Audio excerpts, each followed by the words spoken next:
This is the Fan Morning Show with KB, JB, and Jeff. 40 seconds left. The Pacers with an opportunity to tie or take the lead. McConnell drives, sends it outside. Shepard fakes the three. Back to McConnell, who retreats. 10 seconds to shoot. Half a minute to go in overtime. Toppin from up top, and he banked in a three. Wow. 31 points for Obi Toppin. Wow. This one gives the Pacers a 1-point lead. Shot clock is off. The Pacers are down by one. McConnell to the forecourt to the left wing. Circles back out to the top with the right hand. 11 seconds left to play.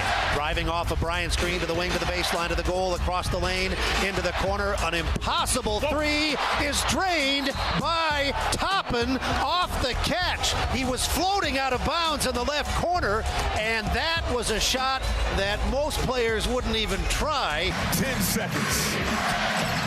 McConnell, baseline drive. Gives it up. Toppin, corner three. It rattles in. Luck of the Irish. Obi Toppin had one of the most spectacular runs at the end of the game I've ever seen. That last shot, it was just be in the corner. TJ's getting to the rim. If I got the shot, shoot it. Clock's running down. I just need to make a shot. So that's what we did. Well, there you go. Man, oh man, was that game full of twists and turns and ups and downs. Pacers get a lead in the second quarter, and then they give it away. And then you have technical fouls and ejections and Obi Toppin going nuts in overtime. Good morning, Kevin Bowen. Good morning, James Boyd. Good morning, Mark Dykton. That's one that's worth staying up for right there, my friend. You got to love that. It's the wildest Pacer game I've ever seen. Ever? That one was as wild as anything? I don't want to speak in hyperbole on this Monday morning, but they don't get wilder than that. They say next man up. How about next men up?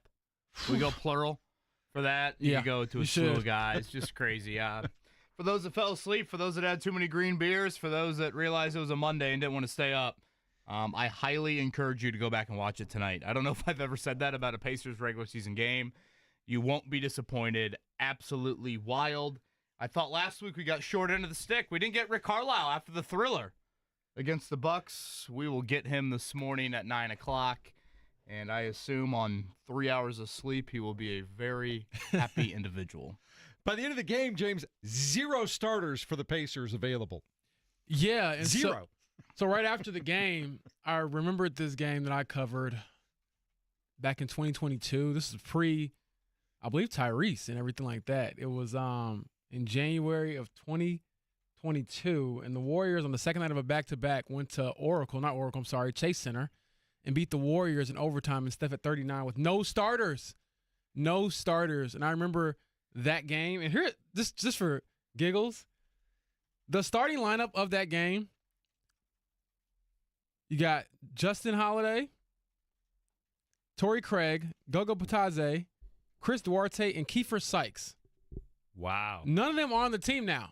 So I think Lance got clocked for the Pacers that yes, night. Lance Stevenson was still on the Pacers at that time. And so I'll say all that to say that was probably my first callback to that game. I was like, wow, this is truly like an undermanned Mighty Ducks kind of moment. And they responded. I thought Obi Toppin's shot was incredible, obviously, to win the game. And if you go back and watch it, it was not luck. Like, he banked in a couple. They banked in a couple. That one was skill. Like, he shot that thing like, you know, he was freaking Michael Jordan or something, or Steph. Yeah, it was incredible. And obviously, when you can silence the crowd on the road at Target Center, that's a place that gets very loud. That was an incredible game. I think too often we get these NBA results night in, night out, and we immediately go to the big picture. Like, what does it mean for the playoffs, et cetera, et cetera. Yeah, I'm like, I want to live in the moment here for 3 hours, because the last night you didn't play a single lineup you'll throw out there in the playoffs. There was not one lineup you played last night that you'll play here in a month. But if we could just all live in the moment, it is one of the craziest games you'll ever see. You're down 4 starters. Nembhard gets tossed. Benedict Mathurin fouls out. Obi Toppin's hitting shots from volleyball lines. And, I mean, it was Tyrese Halliburton-like, that 3 he hit to win it there late. Tony Bradley is giving you quality minutes. Like Jaden McDaniels, James, you know this. Jaden McDaniels is one of the better defenders in the NBA. And it got to the point where the T-Wolves put him on TJ McConnell. Can you imagine? Jaden McDaniels at the start of the night thinking, oh, yeah, late game, I'm going to get the McConnell assignment. And McConnell's attacking him. Took him right to the basket and laid it up. Right to the basket for a huge bucket there. One more shout-out. How about it? About as crazy as you're going to watch. How about Freeman? Yeah, Freeman comes off the bench. Everybody. Enrique Freeman. Foul shots. I mean, they won by 2. The list doesn't stop there. I mean, I got to go to Quinton Jackson. That guy just plays with no fear. Every time he gets in, I love watching him he play. just plays with absolutely no fear. So I found myself like, I don't know, maybe late regulation, because it looked like they were going to lose several times. I think Minnesota was up 5 maybe at one point there in the final even minute. Weren't they up 8 in the overtime at one point? Did it get to 8? I No, just it was at least 6. I felt like sitting there saying to myself, this is going to be the softest thing I ever say, but I feel like the Pacers deserve a half a win for their effort. And I don't know if I've ever said that about watching an NBA team, period, but yet they got the full win. Incredible. Rick Carlisle, 9 o'clock today. Alan Huss. Who is Alan Huss? He's the High Point head coach. He'll join us coming up at 8 o'clock. They play Purdue, of course, coming up Thursday at 12:40. So Alan Huss at 12:40. He's got some Indiana connections here in the state. And Rick Carlisle Tuesday with him, 9 o'clock. Wow, that's just a terrific game to watch last night. Great basketball coming up. The NCAA tournament starts a little bit later on tonight. And Mark Dykton, is there anything happening right here, right now that we might be interested in? I know you are certainly interested right now. Yeah, I'm watching the Cubs and Dodgers play in the Tokyo Dome in Japan to kick off the MLB season. And your Cubs are up 1-0. 1-0, top of the 4th, looking pretty good so far. So 2 games in Japan while everyone else is doing spring training. Then they go back to spring training for a little bit. So MLB kind of switching things up a little bit this year. You fly to Japan for 2 games? Yep. That just seems worthless. Well, that's because the Reds will never be in that series. Well, yeah, I'm sure March 18th at 6:15 a.m. is exactly what I would want. I'm up. I'm watching. I was up watching this morning. Yeah. I was actually upstairs watching the game and listening to radio and doing some work, and all of a sudden the ID plays at the top of the hour. I'm like, oh, I should probably go downstairs at this point in time. That was some Usain Bolt sprinting down here. Good thing we had the Mark Dykton intro queued up there. Not often, Mark, we do the regular season intro, but we've done that back to back weeks. I know, now. and I was sitting there in bed last night. It was almost midnight. I thought, I feel like it's worth it. That game was so freaking crazy, and we'll talk about it all here. The amount of banked-in shots. Yeah, Conley had a very Mike Conley had a very sloppy bank a little bit earlier in overtime, and then Toppin had the bank from the top of the key. Obi Toppin hit. Were there only points in overtime for the Pacers? I was trying to think this, James. Was it just 3-pointers? That's what it felt like. I know it was Obi hit the 4 threes, and then was Thomas Bryant the other one? Yeah. I'm looking at it right now. The other thing you were mentioning, Conley, I think during a free throw made last night, he became the all-time leading scorer of a player that went to high school in Indiana in the NBA last night. Really? How about that? Isn't that something? That is something when you think about the number of quality guys that have come out of Indiana. I'm looking at their shot chart right now from overtime. They're all 3-pointers. I mean, I'm pretty sure Steph Curry changed the game. And Rick was like, dude, I'm not calling plays in overtime. It was just like, let's just play with pace, momentum. I was curious, and I definitely want to ask him this at 9. Did he think about calling a timeout there at the end? Yeah. Because they had 2, and if you watch that possession, they're down 1 for those that missed it. And Toppin hits this 3 in the corner. It was kind of reminiscent of the Halliburton 3 last Tuesday. It was like, kind of fading to his left in that corner there, near corner. Alexander Walker, who's got a huge wingspan, I mean, he's right there. I mean, he's challenging Obi, very similar to Giannis challenging Halliburton. And that possession was going nowhere. And certainly credit to McConnell and Toppin for kind of creating something out of nothing there. So something to throw Rick's way when he joins us coming up at 9. It was a 5-point deficit in overtime. They had trailed late in the fourth quarter, I think, by 8 at one point in time. But everybody, I mean, if I'd have told you before the game, James, the Pacers are going to go to overtime. They're going to have a big double-digit lead in the first half. They're going to lose that. They go to overtime. Obi Toppin is just going to go 7 of 10 from three-point range. Nembhard's going to get ejected. All the guys you just mentioned are going to step up big. You'd have told me to go to bed already. You'd have said, no way. I mean, if you tell me Obi has that kind of game, I'm gonna be like, well, they wasted it. That's kind of what I was thinking. I knew they were going to run eventually because that's what good teams do, and that's what the NBA teams do in general. So I was kind of waiting, like, all right, you're up big early. It's a long game. They're going to climb back into it. How you respond then? And it seemed like every single time the Timberwolves tried to give them that knockout blow, they just got back up off the mat and punched them back. And so at the end, it's just like, who can outlast the other person. And I felt like it kind of came down to, can you get a stop? Because at times I was like, man, you're playing good defense on both ends. And either team is just kind of going tit for tat. And obviously they got the final stop at the end and spoiled, what was supposed to be. I believe the Timberwolves' 9th straight win. So hell of a win. I can't think of one that was of that caliber. I mentioned the one that I saw years ago, but that was when the Pacers were losing, tanking, whatever. And then now you see them, and it's like, wow, that's a huge win for the standings. Again, when I was driving in, I'm like, Kevin, don't be prisoner of the moment here. Like, don't go too far in reacting to last night. But I really can't recall a wilder one. And I think what adds to it, James, you pointed out first off how good Minnesota has played here. They were, for the most part, extremely healthy. Gobert, deservedly so, got tossed there. But for the Pacers to lose Nembhard and Mathurin within the game, that I think is kind of what adds to it of like, yes, you're down 4 starters. This was a night where you needed Nembhard to be 28 and 12. Well, he gets thrown out there in the third quarter. You needed Mathurin to be your catalyst. Well, Mathurin, he was that for long stretches, but then he fouls out there in the fourth quarter. I mean, you are literally turning, again, Jaden McDaniels has the TJ McConnell assignment. That's how desperate it got for the T-Wolves to try and slow guys down. I mean, you had 2-way and 10-day guys getting playing buckets, for you. Getting rebounds. Yes, Let's go. Playing for you and giving you quality minutes there down the stretch. So I know it's a quiet night unless you're addicted to the play-in games in Dayton here on the schedule. If for some reason you missed last night, or hell, you just want to watch it again, I would highly encourage you to dial it back for Pacers and T-Wolves last night. I would second that. Coming up in a minute, we'll give you the morning check down. Also tell you about some great guests. Kevin mentioned Alan Huss, Rick Carlisle later on. Today, it's the Fan Morning Show on 93.5 and 107.5 The Fan.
All right, so we already talked about the Pacers' win last night in overtime against Minnesota on the road, 132-130.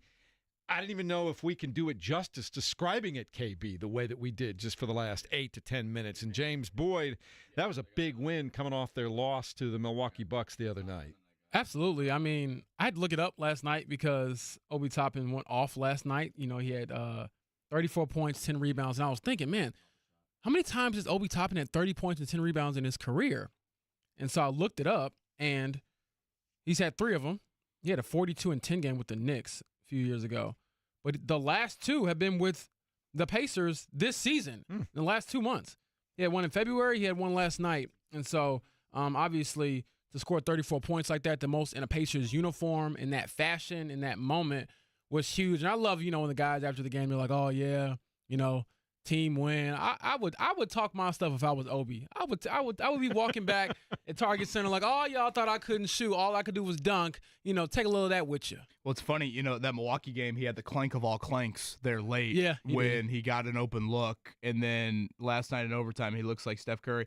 Speaking of Obi Toppin's words, Mark Dykton, what did he have to say? That first one, the bank shot, it was either TJ or Ben that pitched it to me. And I seen McDaniels and Julius both go down. And I was like, I got to shoot this. I'm feeling good.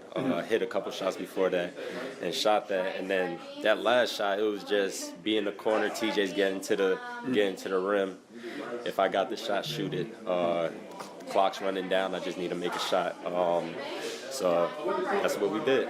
Honestly, his description doesn't do it justice. Right. It was an incredible shot from the corner. Too humble. Nickeil Alexander-Walker closing out on him, 2 seconds on the clock. Absolutely absurd from the Pacers last night. One of the wildest wins you will see. Don't think of next man up. Think of next men up. Rick Carlisle, 9 o'clock today, and the Pacers are finally home. Now 11 of 15 inside of Gainbridge Fieldhouse to close out the regular season. We're going to get some play-in action tonight over in Dayton. It'll begin with Alabama State and St. Francis at 6:40 on True TV. And then our play-in game number 2 tonight. How about 2 of the last 3 teams to play in the national championship? San Diego State and North Carolina.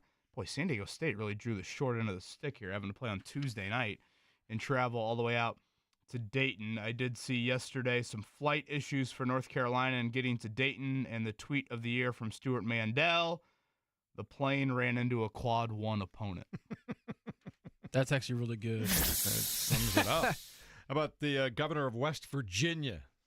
Up to this. Where's Mike Braun? Does Mike Braun care about IU? Come on, Mike. He's probably working remotely, so. That was hilarious. Easy now. I'm just stating what's going on.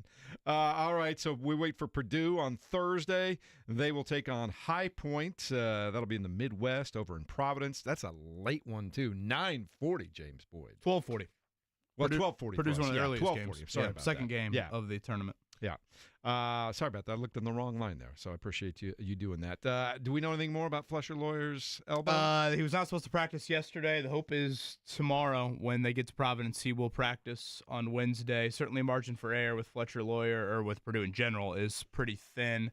Again, Rob Blackman joined us yesterday, voiced the Boilers. He kind of made the comparison of talking with the Purdue staff, High Point a little Iowa-like in how they play offensively. Alan Huss, their head coach, will join us at 8. He comes from a Creighton background. I think we're used to Creighton always having pretty good offensive teams. This is the highest over-under of any game on Thursday. I believe it's like 153.5. So first one to 80 wins. Well, that's the story for High Point. They like to get it going and moving, and they usually score between 82, 85 points. Also, Butler gets the University of Utah in a draw for the brand-new Fox tournament, the Crown Championship. That'll be Monday, March 31st in Las Vegas. How do we feel about this one? I mean, I look at it like this, and I know sometimes teams, want to move on, in IU's case, to their coaching search or players into the transfer portal. But if you got a squad, man, hoopers hoop. And so I don't mind it. I also think that it can be, it kind of reminds you of why you do it. Like, you don't just play only when you can make the big dance. At least in my opinion, that's what you shoot for. But if you don't get your way, I don't think it necessarily is a good look to always just bow out and say, oh, my season's over. Like, no, if you're in Butler's case, I would say most times you're probably not going to be in the NCAA tournament because of how things shake out. So go out and play and enjoy it and embrace it, because let's be honest, a lot of these guys aren't going to the next level. So you might as well play as much as you can. Here's what's interesting about this, Kevin. They're talking about rewarding some teams with an NIL component that they're still working out, which tells you that they could reward teams who do well in this tournament, finish first or second, by just throwing a bunch of money into their NIL kitty at the end of the day. It's pretty interesting. Is it bad that I don't really care? No, it's not. I mean, That's why I ask how you Butler feel was about it. 14-19. Do they really deserve to be playing in a postseason tournament that starts in 2 weeks? Fox just looking for programming. Aren't these guys going to enter the portal? That's the thing. March 26th is when the portal opens, and you have to have at least 7 eligible players on your roster to be able to compete in this. I wonder if some teams won't have that. Yeah, the start date, the earning of the postseason bid, it all is very confusing to me. But nonetheless, by the way, I'm sure Purdue fans love to hear this. Did you see Toppin? Do you remember Coach Toppin? Yeah. The Fairleigh Dickinson head coach. He got the axe, right? He got canned yesterday as the Iona head coach. I'll never forget him in that postgame locker room after they won their playing game. I think it was this night, or maybe it was tomorrow night, 2 years ago, when he looked at his team. He's like, I've seen Purdue. We're going to beat them. And then lo and behold, 48 hours later, they did. Yeah, I mean, it was still – is it the best upset ever? Because wasn't it something where they weren't supposed to be in it? Correct. Yeah, they were. I mean, if you want to get technical, I think they were even worse than UMBC was. When they beat Virginia. The point I was making a few years earlier. Mark Dykton, our update from the Tokyo Dome. Last I saw, your Cubs up 1-0. It is now tied. No, actually, no. The Dodgers just took the lead. Shohei Ohtani hit a laser into right field, and then they just scored 2 runs. So it's 2-1 Dodgers. Fire Craig top Counsell. of the 5th. Look, as a baseball connoisseur myself, I heard Shohei's pretty good.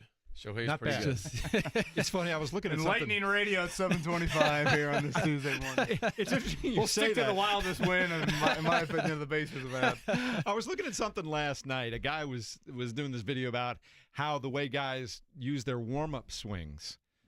Pedro Martinez was saying he could predict where they wanted the ball, so he would keep the ball away from that. So they tested that by showing a bunch of great hitters in their heat charts where they usually get their hits. They showed Shohei Ohtani's, and it's everywhere in the strike zone. There's no weakness. He looks like me at a Pizza Hut buffet. Grabbing everything. No weakness. It's all good.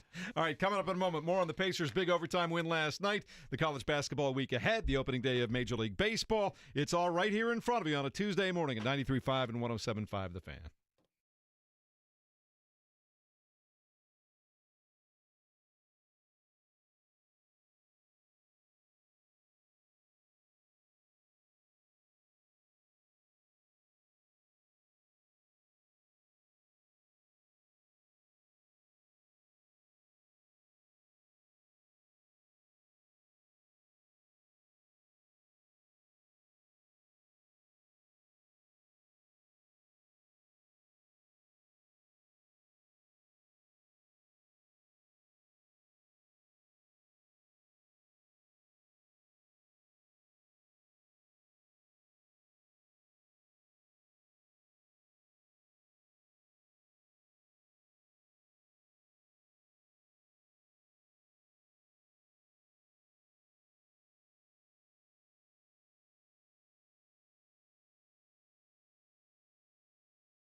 Mark Dayton getting it done over there on the board, the ones and twos. You got Kevin Bowen, James Boyd. I'm Jeff Rickard. And how about this for you? You could win a 1-carat diamond from Moyer Fine Jewelers. Just enter Moyer's bracket contest.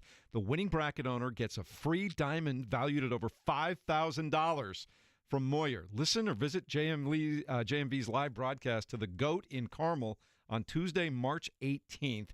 Don't miss Fast Break Friday at Prime 47 either. We'll have more details on that. Lots of ways you can celebrate the beginning of the NCAA tournament here at 107.5 The Fan.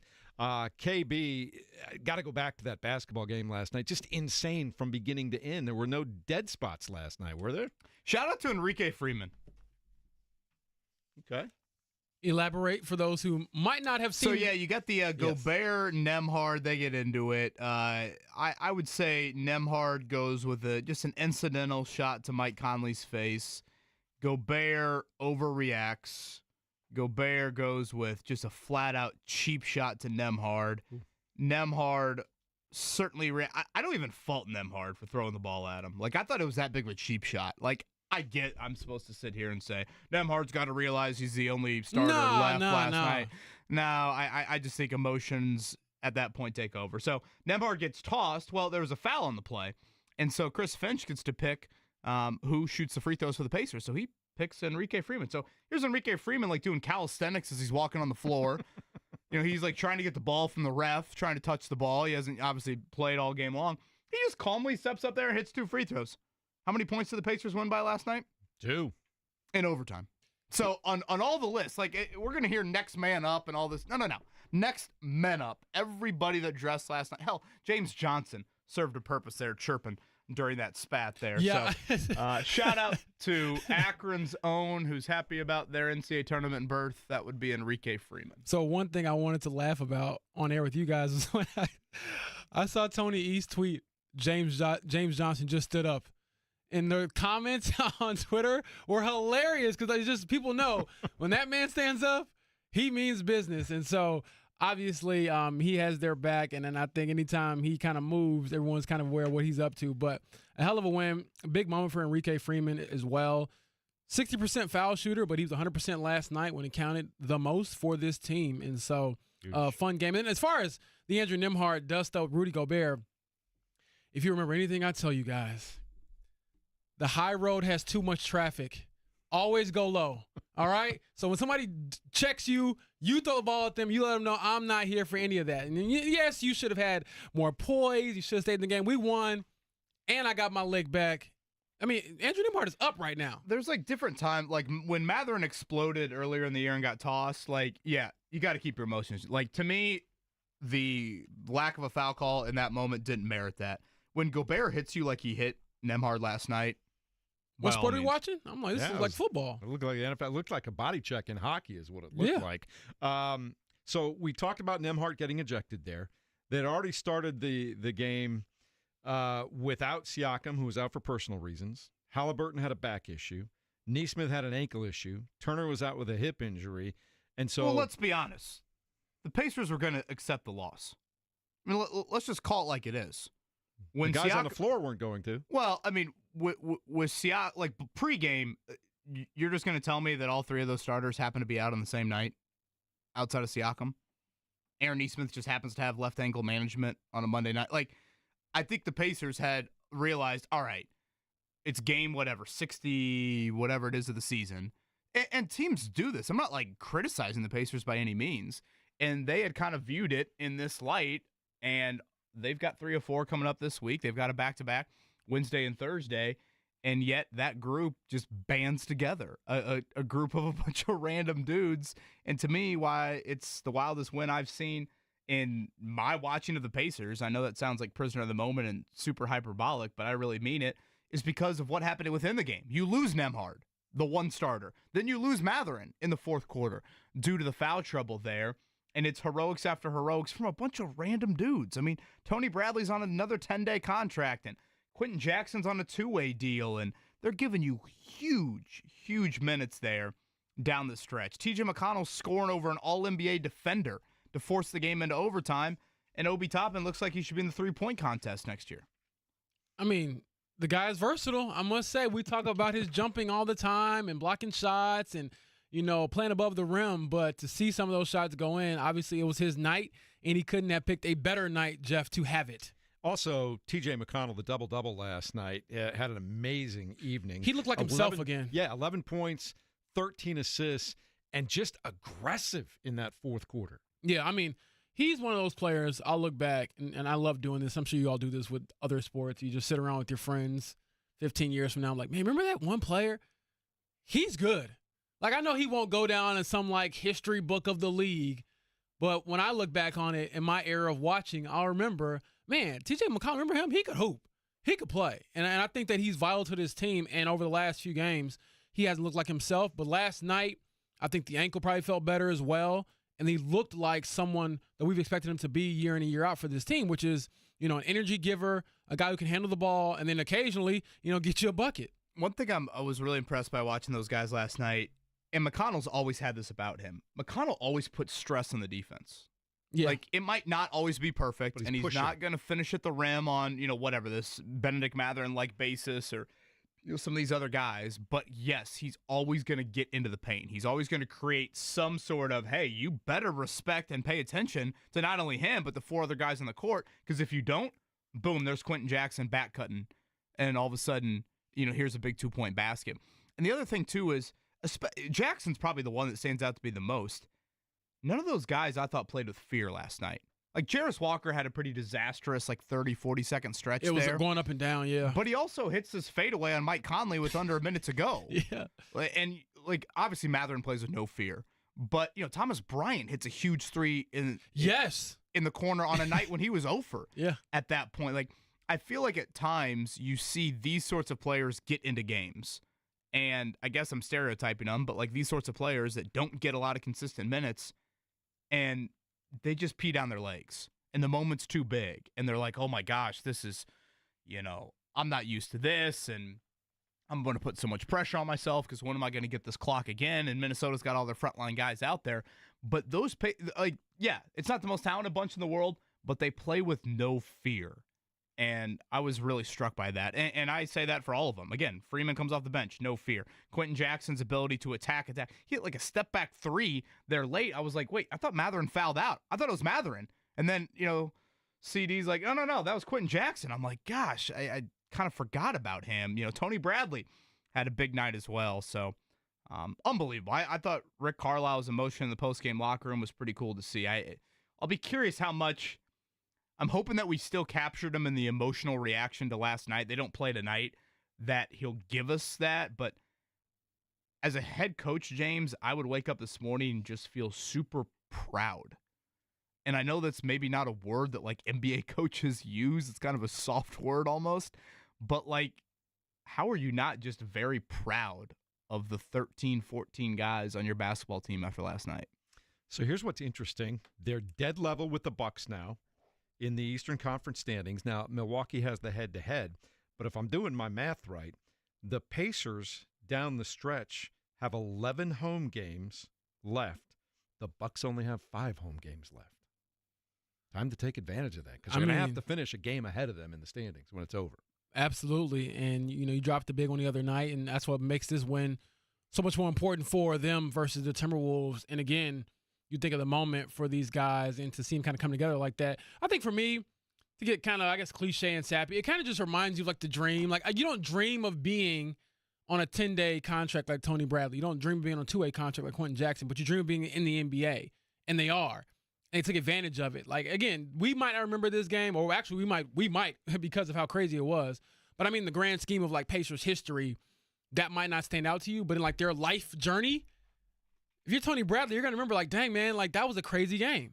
And I actually contributed. I wasn't just a body they used in practice. I came in and gave him valuable minutes. There was a time where I was like, man, is Tony Bradley going to have a double-double in the first half? I think he had 10 points, 7 rebounds in the first half. Well, he deserved to be playing more than Bryant, I thought, at some stretches. Yeah, exactly. And so, and then every single time you felt like the rope was going to get let go, they got back into the tug of war and just snatched it back. And so, I was getting some PTSD from DiVincenzo getting all those open looks. Man, and thinking it was.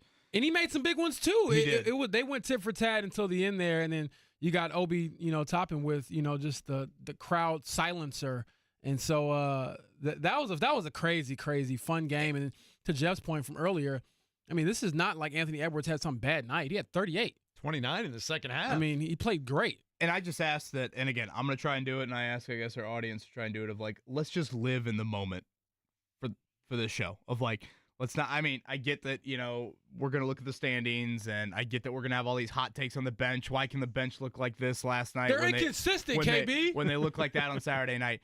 Look, the Pacers played not 1 minute last night where those 5 on the floor are going to be out there come playoff time.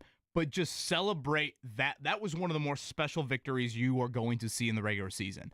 And I think you can sit here and over 82 nights out of the year, not every night has to be a, what's this going to look like in a best-of-7 series? Last night was one of those, of just like a bunch of random dudes playing together. You lose guys during the game, and you get one of the more special wins I think I've seen. All right. Also yesterday, as you're joining us here on 93.5, 107.5, the Fan Morning Show, both James and Kevin were out at West 56, the Colts complex. Cam Bynum introduced as one of the new secondary members for the Colts. What did we learn, JB? Well, we learned that he certainly isn't shy. He told us, every question we asked, every answer he gave was pretty thorough, and I think he's excited to be here. He said the Colts really made him feel, pretty welcome. And I thought one of the most intriguing things he said was, hey, I reached out to Stephon Gilmore, former Colt, who he just played with in Minnesota, and asked him, hey, what do you think about the organization and what do you think about the fit for me? And he told him, it'll be a great fit for you. You're a family guy. You're a laid-back guy, and it would fit you. And so to hear Stephon Gilmore, who didn't have, a great experience overall as far as team success here in Indianapolis, still vouch for the franchise was huge, especially when you have – at this point, you're kind of trying to figure out who you are, what's your culture, what era of, will define this Colts regime or what will define this Colts era. And you have a guy like Stephon Gilmore, who I believe will be a Hall of Famer, vouching for your franchise to get another great player to come to you. I'm not saying that's the sole reason why, but it helps. Well, was huge. And I thought, KB, that was a really big point that he kind of made and kind of stuck out to me for sure. Because, when Gilly speaks, as you know, people listen. Yeah, he doesn't speak often. And also, he was here in one of the most disastrous seasons this franchise has had in years. So, yeah, that definitely stood out to me. James, I just think there's a great spirit about Cam Bynum. It's a hell of a story. How many times did he look at us and he's like, guys, I was 5th string JV. I had to ask him. I wasn't starting on varsity. I wasn't a backup. I wasn't starting JV. I was 5th string JV and worked and worked and worked. He's got a special relationship, and he's half Filipino. He spends his offseason in the Philippines, which, what he's doing there for youth football sounds super cool, and, wants to get them involved in flag football for the Olympics coming up here. Wife and mom, right, are both Filipino. Is that what he said yesterday? Yes. Father's African-American. So, I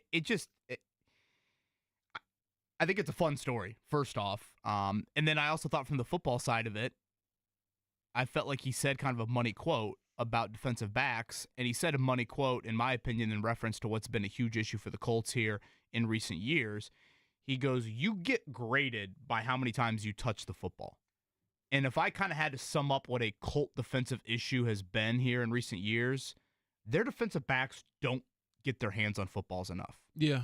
And to take it a step further, they don't disrupt timing enough. And when I hear disrupt timing, you can do that by coverage and you can do that by the pass rush as well.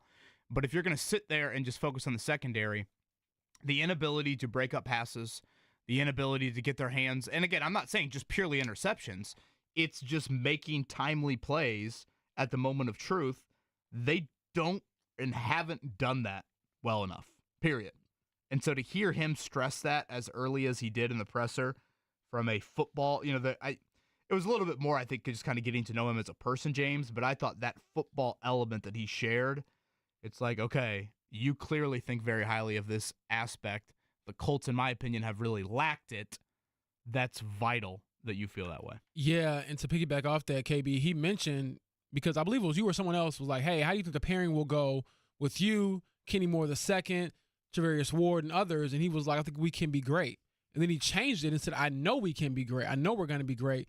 with the work that we put in. And so obviously everyone talks a big game now. As you know, Jeff, every team has had a great offseason. Every team made great additions. We're all playing great football. We're going to play with, momentum and force and swagger. And then the season starts and you got some teams that are like, what'd you say back in, these months? And so I do think, though, there is some conviction in what he said. And another takeaway I had was just the way that they've pursued these guys and treated them. I mean, you don't really fly private jets out to pick up defensive backs that you sign.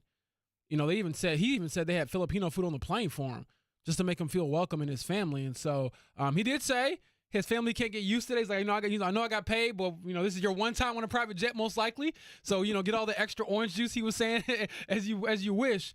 But from a football standpoint, obviously I think it was a big, signing and one that they needed. But on top of that, I mean, you pair him and assume that he can play at that level, only 26 years old, for a while, with Charvarius Ward, with Kenny Moore. Looking at this season coming up specifically, that back end, man, is pretty talented, and they should be a lot better, in my opinion, than last year. And then, you get into the whole Lou Anarumo aspect where he wasn't as, forthcoming as Charvarius Ward with, how he's going to get used. But I would imagine his versatility, his IQ, all those things will help him be a big factor in that defense.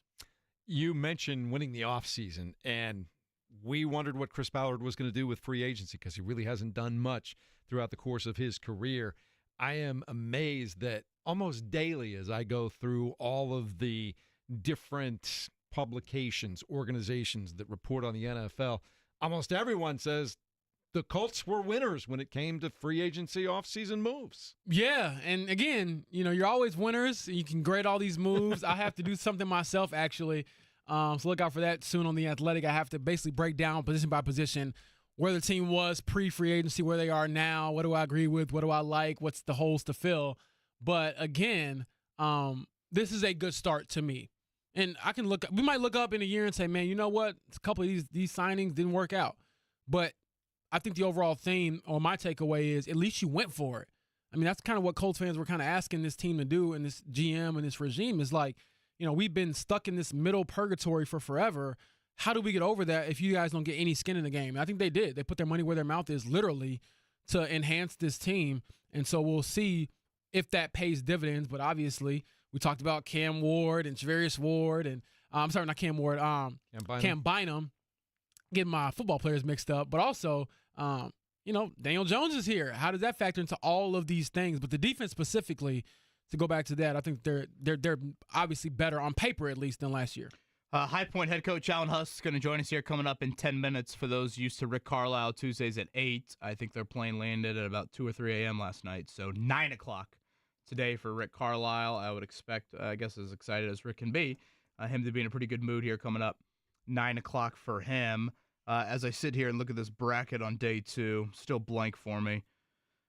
At least a 7-seed or worse has reached the Final Four in 10 out of the last 11 years. But they never win it.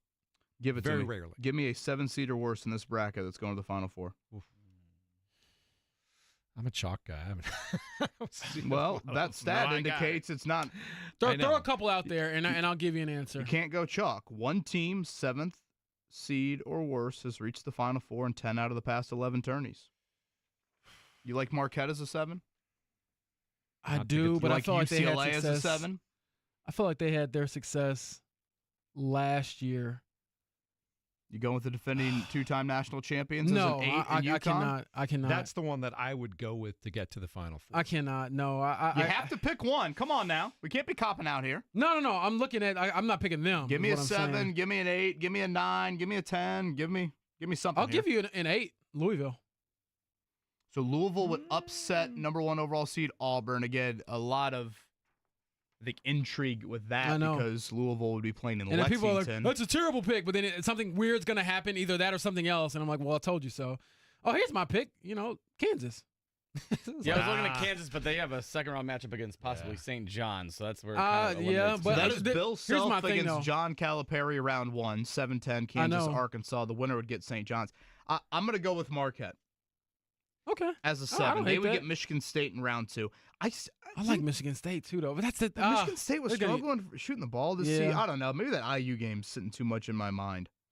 There's gonna be some because I always go through this and I'm like, man, no, there's no way they're gonna lose to this team, and then something weird happens. But I'm making my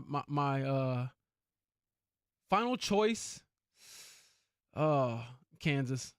Final choice would be Kansas, and I know St. John's, and I get it, but So last year, of course, it was NC State yeah, that did it. The problem I have with UConn, and this is the big problem, really, is that they'd have to beat Florida on their way to get into the Final Four, and I don't know if they. I mean, all these guys got to upset all these somebody, teams right? Yeah, I know, but Florida. upset I look least at a Florida as a two-seed. finalist. I think Florida's going to play in the championship game. Yeah. So that becomes a problem for me there. Gosh, I guess if I had to, I don't like them. 30-win Drake. Ben McCollum takes him to the Final Four, then takes the IU job. Right. I mean, wouldn't that be something? But Give me Gonzaga. I'll take them. I mean, that's never a bad pick. Why not St. Mary's? You just can't say they're going to win and win it all. But No, but I always feel like every time I have them getting eliminated, they're one of those teams like every tournament where if I have them going far, they get eliminated early. If I have them getting eliminated early, they go far. So. They have Houston, or they would have Houston round 2. Yep. I know, not to get too nerdy, but like metrically, they're like a top 10, top 15 team by a lot of people. They're kind of misseeded if you want to look at it from that standpoint of it. Now, Give me some conviction. I really like Houston. And I think this is a different Houston team than we're used to. What are we used to? Houston just literally strikes fear in their opponent, and it'll be a miracle you score 55. Yeah. This Houston team can actually shoot threes. Yeah. So that's why I do think this is even a different Kelvin Sampson output. I mean, they've won 26 of 27. So Do we want to lock in picks for national champions? I get the question is difficult. Should we do that tomorrow or Thursday? I mean, it's up to you. I'm ready. Maybe my champion's coming out of Dayton. You're right before the first 4, then, huh? Yeah, I mean, yeah. I try to do it that way mainly because not that the first 4 ever going to win the national championship. What have we had? We've had 2 come out of the Final Four, or 2 Final Four teams come out of the first 4. I'm trying to think. UCLA was the first 4, weren't they? And was VCU the Butler year? Am I imagining that? I think that's correct. I'm trying to think. Correct. I remember more Butler, obviously, than VCU that So year. if North Carolina wins tonight, we say that they should have been in the tournament. Is that the narrative? And if they lose, we say they shouldn't have been. Do I have that right? Yes. That's how you I want to make sure I've appropriately- got my narrative ready for 7:01 tomorrow morning. And I will say, to encourage those out there, we have a tournament challenge over at The Fan, 1075thefan.com. You can win $1,000 if you enter. So I encourage you all to, in addition to your other apps you might have, go get in our tournament bracket and win some money. Mark, throw a retweet on that. On the other side, it is the head coach of the High Point Panthers, the opponent for Purdue on Thursday. He's got some ties to the state of Indiana. Alan Huss joins us next.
Mark digging deep here.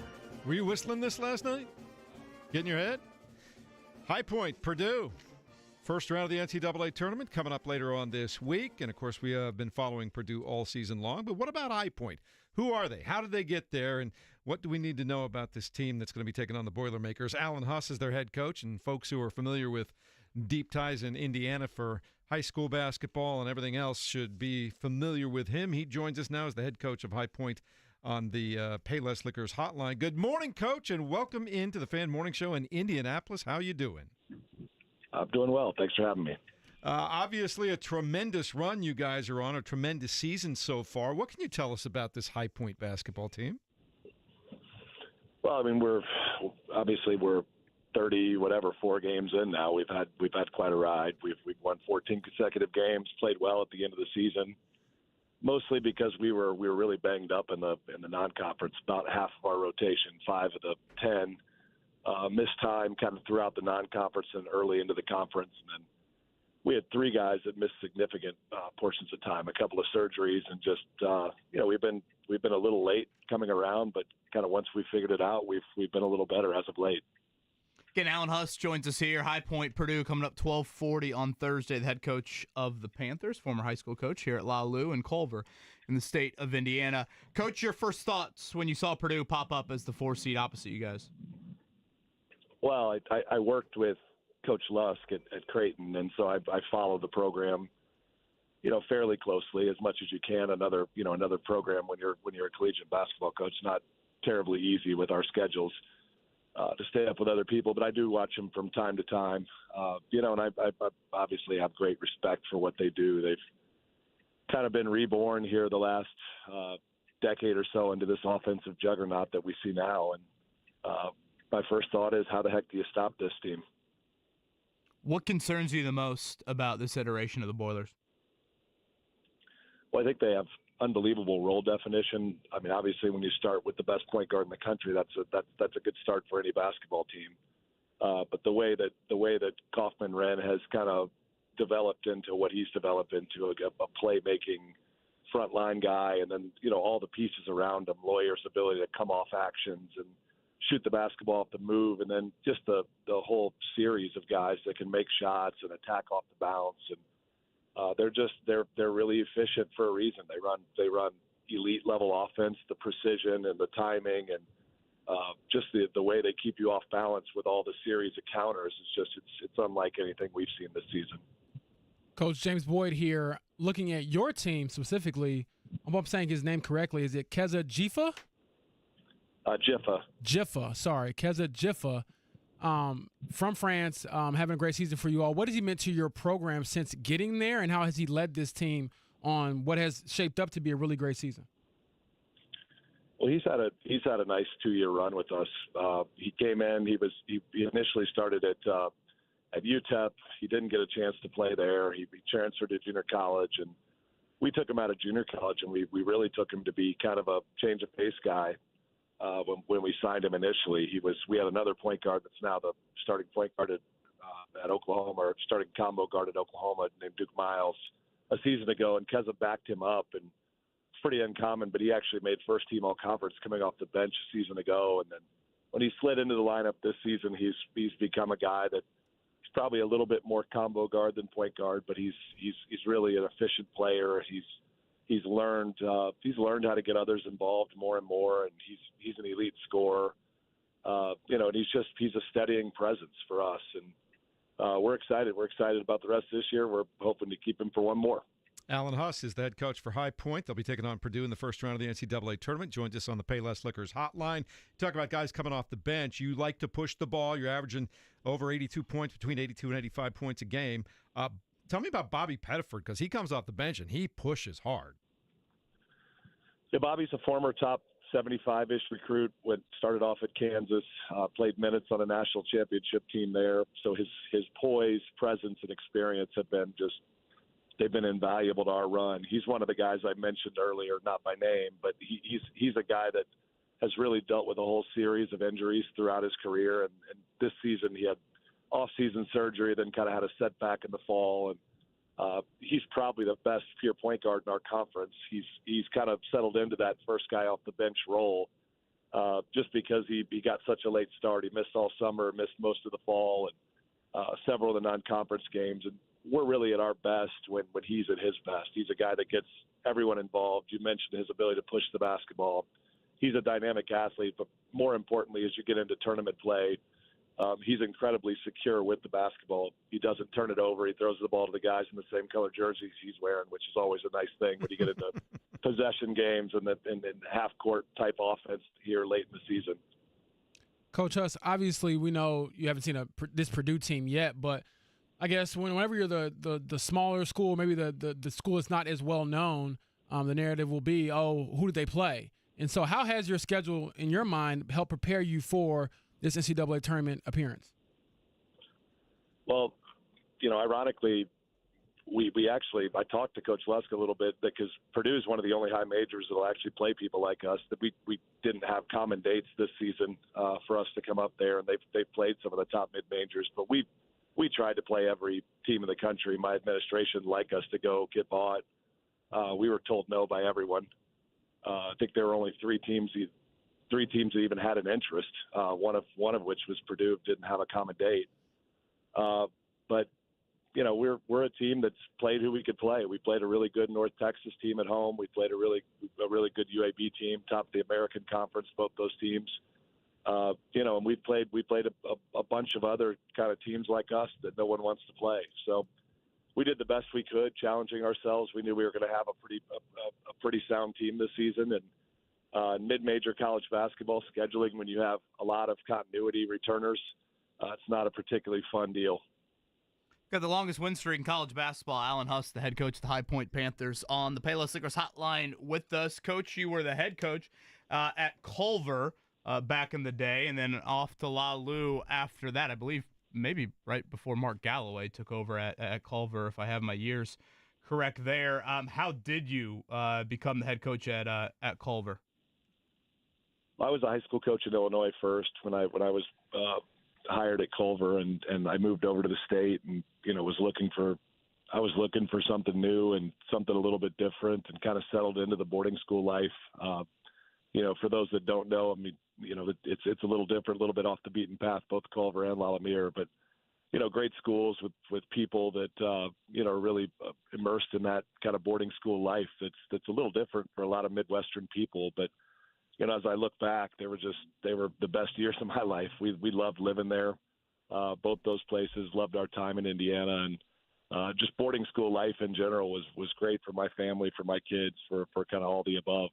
You ever played the 9-hole golf course at Culver? It's a great track. Many times, the old Donald Ross course. Oh, great track. Last one for me, Alan Huss, head coach of High Point, with us here on the Payless Liquors hotline. We had Purdue radio voice Rob Blackman on earlier in the week. He said he was talking to the Purdue staff and kind of made the comparison a little bit from a Big Ten standpoint of you guys have some similarities to Iowa offensively. Obviously, you've got Creighton roots as well. Do you kind of see that comp from a bigger school level, a little bit Iowa on the offensive end? I think that's a nice way of saying we don't defend anybody, I guess, and that's what they're saying. I don't think that's what he meant, though, Coach. You score, but you don't guard, I guess is what I'm asking. We set out, when I took this job, we set out to kind of get the Creighton offensive identity established. We started with some guys that could shoot the basketball. We spent most of the first year just trying to get our offensive identity established, not only just to win games, but as we tried to build a recruiting brand at a job, a High Point that hadn't had much basketball success, over the past three decades. We needed something new. We needed something fresh. We needed something that stood out amongst 19 Division I schools in our state. So we really went after the offense hard. We've recruited to that, similar to what Iowa does, similar to what Creighton does.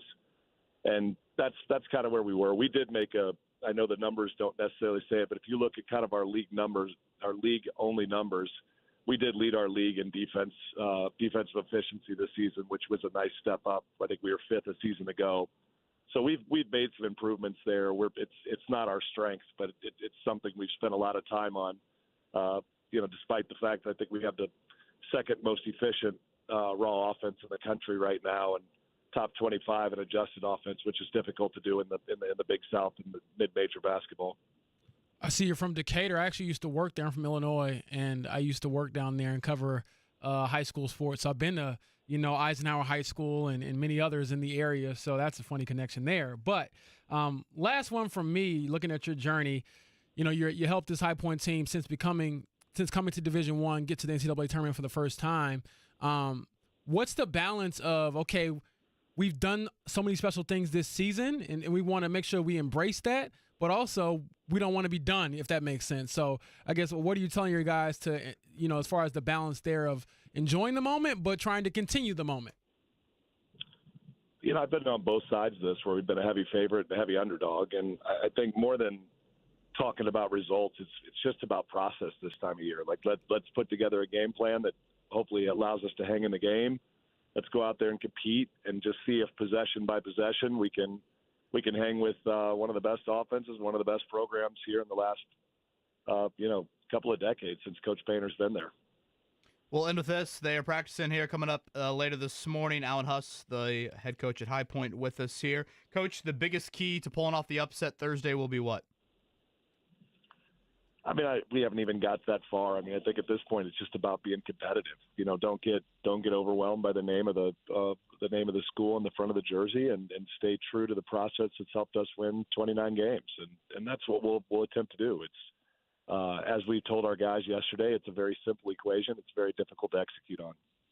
They've got the longest win streak in all of college basketball, and again, they will see Matt Painter and the Boilers coming up 12:40 on Thursday in Providence. Coach, we know it's super busy, a lot of requests for you, so we appreciate you making time for us, and good luck on Thursday.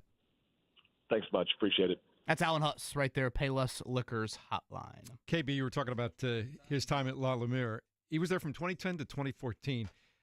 How many Division I players do you think he produced during that stint? At La Lu? Yeah. Probably a lot of them. I was going to guess he probably coached a handful of NBA guys. Yeah. Coach Jaren Jackson Jr.? Yeah. Would he have been overlapping there? Yep. Was Jaden Ivey there?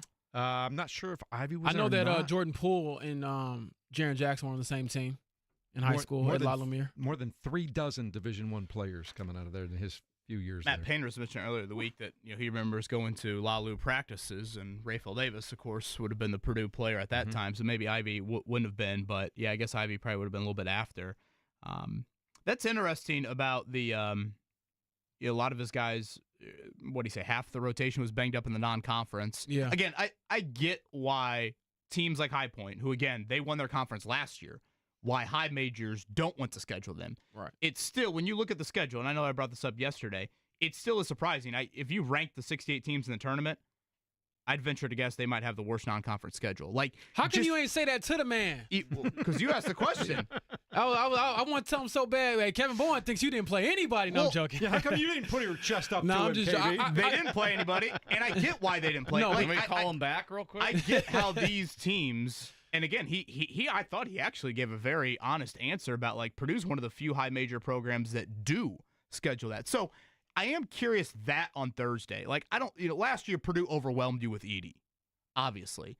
Purdue, I don't think, like, physically overwhelms you with their starting lineup or even their rotational guys. But you heard him at different points in that interview say, competitively, we've got to compete possession by possession, and he wouldn't really get into the like, hey, this statistical thing is going to be key for the win. It's almost like we got to make sure the moment's not too big for us. So I do think there is that of, like, when you look at their schedule, yes, Providence is not going to be filled 12,000 to the brim at the Dunkin' Donuts Center at 12:40 on Thursday, but does the NCAA tournament moment, is that too big for them? Purdue's got how many games played in the NCAA tournament on that roster? That is a general thought that I have of Colvin and Heidi, for example. They've played very well over the last month, I would say. Do their role players continue to hit shots, Purdue's, come NCAA tournament time versus High Point's role guys? Maybe they don't.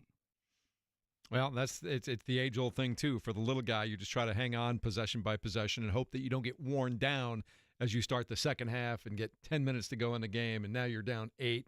Then with 4 minutes to go, you're down 14, and it just kind of slips away from you. But the thing is, they can score. And so I feel like if you can score, if you're a team that is that, smaller conference team that gets to the NCAA tournament, you probably want to be built more to score than to necessarily defend, because I don't think you can necessarily hang with a lot of these bigger teams physically. But if you can shoot the basketball and kind of get some points on the board, shooting will always kind of be an equalizer, especially in a tournament style like this where it's only one game. So we'll see. If you're Purdue, would you rather see this, the team that can play in a shootout with you, or would you rather see a team that can beat you up on the glass?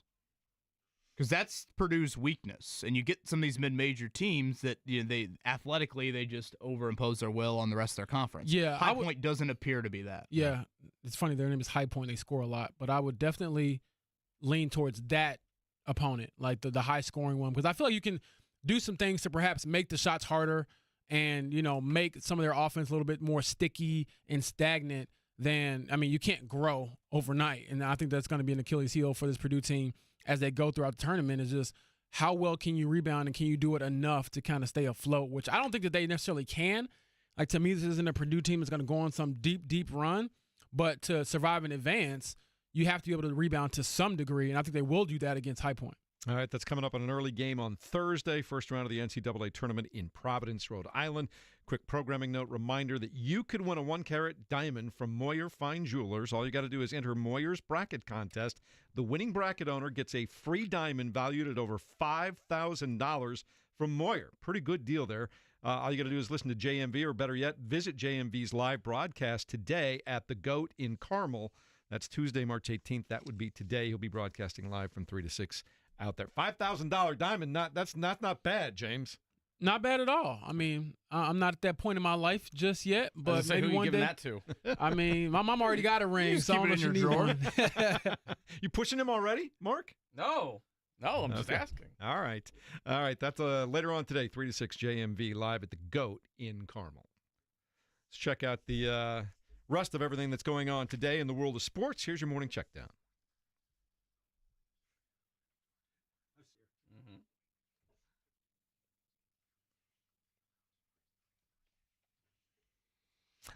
Well, it was a wild one last night in Minneapolis. We heard from Obi Toppin earlier. Pacers head coach Rick Carlisle will join us at 9. Mark, let's hear from him last night after the win in overtime. One of the wilder wins you will see for the Pacers franchise. Here was Rick Carlisle. Just a great example of resilience and wherewithal to get an early lead, then get down by 8 or 10, and then work our way back into it, get it to overtime, and just outlast these guys. And so Obi Toppin had one of the most spectacular runs at the end of the game I've ever seen. McConnell willed us to overtime. Our young guys, Walker, Mathurin, all did great things. He went down the laundry list, James Boyd. I'll throw Enrique Freeman's 2 free throws on there when Chris Finch said, yeah, you can't hit free throws. I'm going to pick you to go out there and shoot them. How about Tony Bradley? Quinton Jackson just plays with absolutely no fear. Loved how he attacked. It was next men up, but certainly Toppin was the hero. The shot in the corner to win it in overtime. That possession was going nowhere, and Obi looked like Steph Curry in overtime. Yeah, I loved it. Enrique Freeman, the box score, I believe, says 2.0 minutes or something like that, which is pretty crazy, and those 2 points were huge in a 2-point win. It's just a crazy game. Crazy. All right, they will return home to start a 5-game homestand and a real chance with almost inverse schedules between themselves and Milwaukee down the stretch. Both teams have 15 games remaining. They're tied in the standings right now for the 4th spot in the Eastern Conference. You also got to worry about Detroit lurking just behind them as well. But KB sets up okay despite the loss of head-to-head matchup to Milwaukee right now. They'll go back-to-back coming up Wednesday, Thursday. The Mavs and the Nets, those 2 teams have lost millions of games here as of late. They'll actually face Brooklyn twice, Thursday and Saturday. Coming up this week, again, Rick Carlisle in 40 minutes. Tonight from Dayton, we will get things underway. Dial up True TV. For me, I think on Uverse, it's 1164, if I'm not mistaken. Shows you how addicted I am to the month of March. You don't do Impractical Jokers marathons regularly? Boy. Can't say I've binged that. I'd probably be single, honestly.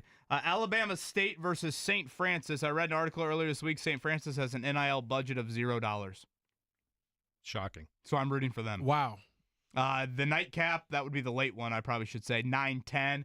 It's the 2 of the last 3 teams that have been the runner-up, San Diego State and North Carolina. Tomorrow, American and Mount St. Mary's, and then The second game tomorrow night, the All-Indiana State Bowl between Texas and Xavier. Ryan Conwell was on with John yesterday. The Pike product has been great for the Musketeers here, especially as of late, and he'll see two of his former Indiana State teammates in Julian Larry and Jason Kent. So play-in games starting tonight in Dayton. All right. Mark, do you want to give us an update on the Cubs and Dodgers over in Japan right now? It is in a commercial break right now. I think we're heading into the bottom of the eighth inning. The Dodgers are winning 3-1 right now. The Cubs are up to bat just starting off. What a shame. It's one game out of 162. I'll be totally fine. I know Cubs fans. I was just making sure, like, huh? I know Cubs I'll fans. be totally fine. They're going to leave Craig Counsell in Tokyo. Have you ever followed a Cubs fan online, whether it's Twitter or any place else like that? Online, I interact with one for 15 hours a week. They don't. It's the old Grady Little line when he was in Boston. They don't play 162 games. They play 162 seasons there. Yeah. They're ready to fire everybody or cut everybody, usually halfway through a game here and there. Just extend Kyle Tucker. That's all I ask. IndyCar back on the schedule this week. Thermal for them out in Palm Springs. Some great views. Last year was more of a off, exhibition race, you'd call it, officially on the schedule here. So IndyCar, their second race of the year coming up on Sunday, 3 o'clock on Fox. All right, we got a busy day ahead. Rick Carlisle comes your way at 9 o'clock today. Pacers coming off a 132-130 overtime win on the road in Minnesota. It was a crazy game. We've talked about that all day long. And we're getting ready for tournament play. First four come later on tonight. I'll tell you all about that. And also, the guys were hanging out at West 56th yesterday. Cam Bynum makes his Colts at least public debut, not on the field, but talking to everybody yesterday. We'll find out more about that as we continue next on 93.5 and 107.5 The Fan.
It is the day after St. Patrick's Day. That means all kinds of basketball tournament play. The high school tournament continues later on this weekend all over the state. I thought you were going to say hangovers.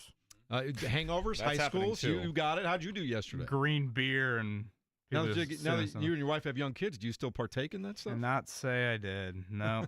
James? No, the old St. Patrick's Day fastball is long gone for me. The guys here, I actually don't drink. So See, two of us. How about that? Yeah, I mean, Until he starts to have kids. Yeah. That's what everyone said. It's that and coffee. Like I haven't had any of that stuff, and so we'll see. One day I might change. Mark, how was your St. Patrick's Day? No beer. My beer was consumed at the PBR party on Saturday, All right. so I had my fill with Jake And the who boys. didn't show up? Just as a That's reminder. Kevin Bowen. Okay, just No big checking. deal. All right. I picked up Rosie from daycare yesterday, and one of her teachers was like, "Yeah, I'm heading to Connor's Pub right now." I'm like, "Man, you still got your fastball."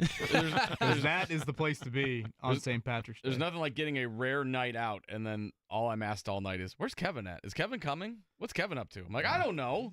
You're a popular guy, Kev. You got to hit him with the Mark Dykton is here before you, and you're asking about Kevin Bowen. Are you kidding me? He's doing fatherly duties, I'm sure. I got more messages saying Mark Dykton's presence is in the house. That's so right. I think There you people are go. very thrilled about that. Gotta start doing some shooters and everything like that. Mm-hmm. Yeah, you're going down the strip at Broad Ripple after You know that. Just Mark just cruising from bar to bar down at And then Broad. Jake wanted to go to a cigar bar afterwards. I'm like, I gotta get home. He's like, I thought you were off for the night. I'm like, I got 3 kids. I'm never off. What are you talking about? That is a Jake comment too. Honestly, when I was in college around this time of year for St. Patrick's Day, you'd wake up on the weekend for like 3 days. You could just smell the liquor in the air on the University of Illinois campus. And I was thinking, wow, I'm glad I'm not easily influenced. Just for St. Patrick's Day at Illinois, or was it always that way? I mean, no, that day especially, but yeah, pretty much every Friday night when it was warm, you could just smell it in the air. Yeah, I just remember I got out of the car at Broad Ripple, got the big whiff of weed smoke, and I'm like, we're back. We're here. I'll say that I used to have some St. Patrick's Days at Dayton back in the day. Man, that place would go nuts for St. Patrick's Day. Shout out to Dayton. Playing game, St. Patrick's Day. Tim's, is that the right bar? I'm trying to think. Boy, I think COVID might have started in that bathroom at Tim's. All I know is the greatest St. Patrick's Day probably I ever had many, many years ago, probably early 2000s, was in Chicago.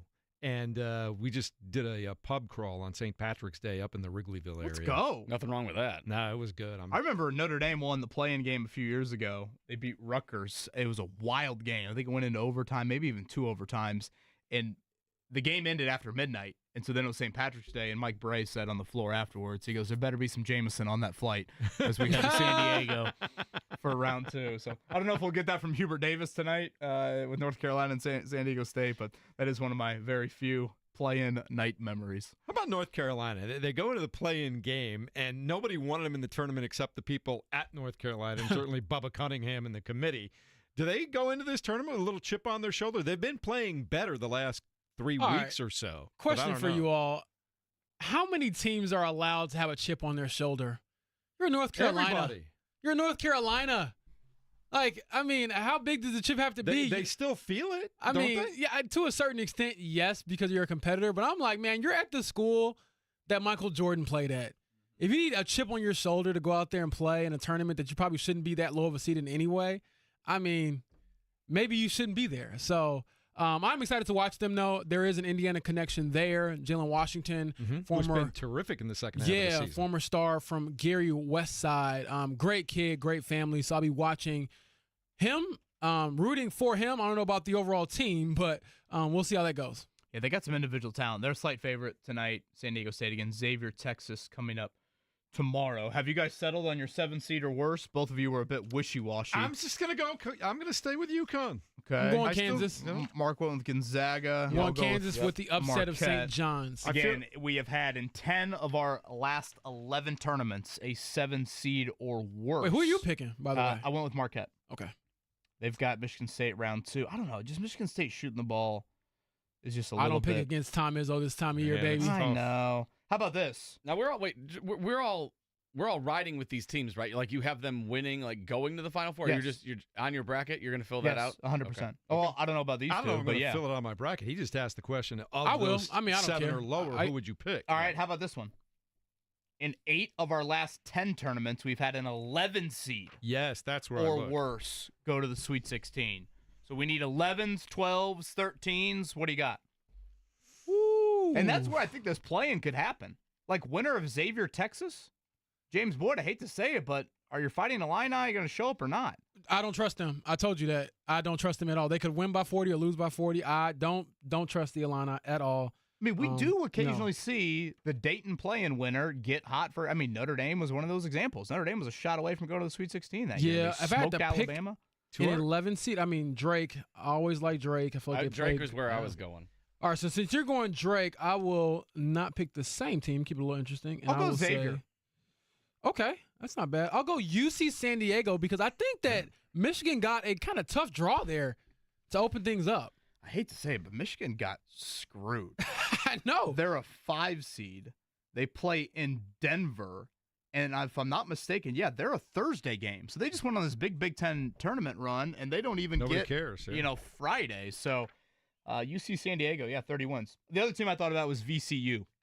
They got BYU 6-11 round 1. Yeah, that's one of those teams where I might not watch them all year, but I'll hear the name and I'm like, you know what? VCU always has a little something in the tank. I watched them at A10 tournament and they still do the same thing. You know, they just suffocate you, and they actually got a couple shot makers. BYU, local connection there. That's where Kane and Catchings ended up. I'm going to stay with UNC. You're right with the target. They'll be the 11th seed. Man, Bubba Cunningham's in your pocket. Just to get to the Sweet 16. So how long have you known Bubba? I've never met Bubba. I've never met Bubba Cunningham, but I have been able to watch a lot of that North Carolina basketball team, and they really struggled really up until about maybe the last week of January. And Washington is a guy that kind of sparked him, and now R.J. Barrett's finally come around. He was the preseason pick for Player of the Year in the ACC. He's playing like that now. Cadeau has started to play a lot better in that backcourt for them. They look a lot more like the UNC team that was in the top 20 in the early parts of the season than the team that just didn't quite get over the hump in December and January. So that's kind of where I'll go right now. I think you meant R.J. Davis. R.J. Davis. Yeah, I'm sorry, I was like, yeah. making sure, like, before Get anybody RJ's jumped. confused. I was like, the other guy went to Duke. You got your Cams confused. I got my shout out R.J. RJ's Wingers confused. on the east side. Yeah. So it happens. R.J. Davis, but he's been playing much better lately, and we'll see what happens. But past the Sweet 16, I don't think so. Rick Carlisle in 25. I don't think I'm speaking hyperbolic. I thought last night was the wildest Pacers win I've ever seen. I know I've hit on it several points today. It's but crazy. They're down 4 starters. Nemhard gets tossed. Matherin fouls out. It's McConnell. It's Toppin. It's Tony freaking Bradley. Speaking of North Carolina, it's Quinton Jackson. Enrique Freeman is coming off the bench to shoot 2 foul shots. That was insane. And I get it. The bench was making people mad. It's the bench. They're going to be inconsistent to a degree. But just celebrate last night. I'm curious if Rick Carlisle will use the word I'm just proud. It's one thing to preach it. Everybody's got to be ready. You never know when your number's going to be called. Next man up. All the coaching cliches that you hear. It's one thing to say it. It's another thing to watch your team act on it. And guys, Minnesota, they need to win games. They have won games first off, but they're still fighting to get out of the play-in. And Golden State's pretty hot right now. Yeah. So you didn't get. I get that Minnesota's on second night of a back-to-back, but their guys didn't play strenuous minutes on Sunday night.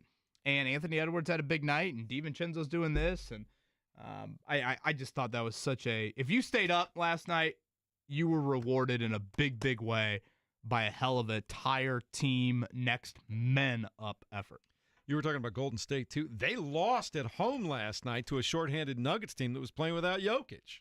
You never know. I mean, it's a well, as they say on any given night. I guess the little March Madness is kind of spread around the NBA a little bit. But to get back to the Pacers, I think the overall theme I'm getting from you, KB, or the vibe is have fun with it. Sometimes I think we can get so caught up in the moment and the season and what does it all mean? Yeah, everything's got to be big picture. Yeah, and this is also why I push back sometimes when it comes to the way we cover sports. And it's if you don't win a championship, it's all for nothing. If you don't go to playoffs, obviously, and win 2 games, it's all for nothing. It's well, is one fan base going to be happy all year? And I get it. You want to win the big thing, but I mean, gosh darn, I don't watch all these games to be miserable after every single one of them or just to move on to the next one. I had fun last night. It was great. Well, and last night, again, you didn't play one lineup last night that's going to get a minute of clock come playoff time. So, it's probably not even worth trying to make a big deal out of last night in terms of mid-April and late April and May. So let's just, here on this Tuesday morning, boom, down 4 starters, Siakam's first missed game as a Pacer. Remember how poorly you played without Halliburton over the last week or two? Again, your bench had a night to forget beyond belief in Milwaukee on Saturday night. You're also dealt blows within the game. I think that's kind of forgotten. Of like, if you would have told me the Pacers pulled the upset last night prior to the start, I would have said, oh, Nembhard and Mathurin went off. Well, no, they had their own issues within the game. Carlisle said post-game, he's like, I didn't call a single play in overtime. Let him go. He just let and the final possession, I mean, McConnell was going in circles. He was making me dizzy how much he was going in circles. Next thing you know, here's Toppin in the corner and, rolling to his left and almost out of bounds, and he throws up a 3 with a guy right in his face, and it goes in. You say that we might not think about this later on, but if they end up 1 game ahead of the Milwaukee Bucks and get home court advantage against the Bucks in a postseason, you might look back at this game and go, oh, that's why that happened. Well, and I say we don't overreact to 1 game. Cubs fans, feel free to overreact to this one. 0-162 is possible. Yeah. Stick it, Kevin. I was gonna say, Did you see the look? Yeah, I'm like, did you see the look Mark yeah, just shot at him? You know what? I saw a little bit. I thought he cussed under his breath. Yeah, He did. He was about to and thought better of it. That's why he just stared at you for a few seconds. I have the dump button. I could still swear and no one will know. All right. Coming up in a minute, what happened out at the Colts complex yesterday? We'll tell you all about that as we continue the Fan Morning Show, 93.5, 107.5 The Fan.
DJ Mark Dykton, spinning the tunes. You can see those on your account at X, right? Twitter. Mark D1075. Yep. Looking forward to that. Yesterday, Cam Bynum meeting with the media out at West 56 for the Indianapolis Colts, one of their big free agent signings during this offseason. And I'll ask you, Kevin Mullen, the same thing I asked James Boyd a little earlier today. What'd you learn yesterday listening to Cam Bynum? Well, he's got a great spirit about him. I think he'll be a fan favorite.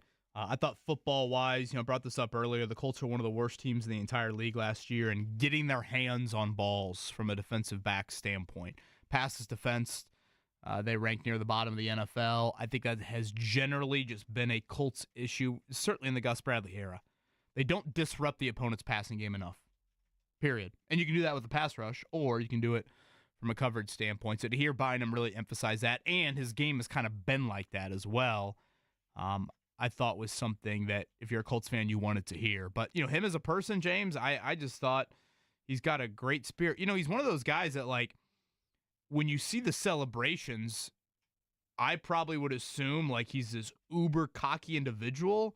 But, like, his story really isn't that. His story's one about incredible work ethic. He strikes me as a dude that has, a ton of, like, real serious interests that are not just all about, hey, I'm a showboater. And I thought him just explaining the celebrations, too, I thought really resonated as well of, like, hey, we play defense in football. We don't get a lot of chances to celebrate it. Yeah, I'm going to work my ass off to make sure I get the right to celebrate. But when we do, we're going to have some fun for 30 seconds or a minute, and then we'll go back to work. Yeah, I thought Mike Chappell, the dean, asked a great question when he kind of got Cam to explain his celebrations and what preparation goes into it. And he's like, well, you watch film on the game. You got to watch film on how you want to celebrate. And he made clear that, hey, I'm obviously putting more time towards my craft than this. But he was just saying, like, when you work as hard as we do, when you build an entire game plan to take the ball away and you get a chance to do that, which is still pretty rare. Even if you do it at a high level, you're not intercepting every pass in every game. You're not a wide receiver. You don't know the ball's going to come to you. So when we make those plays, he said, we got to celebrate. We got to enjoy it.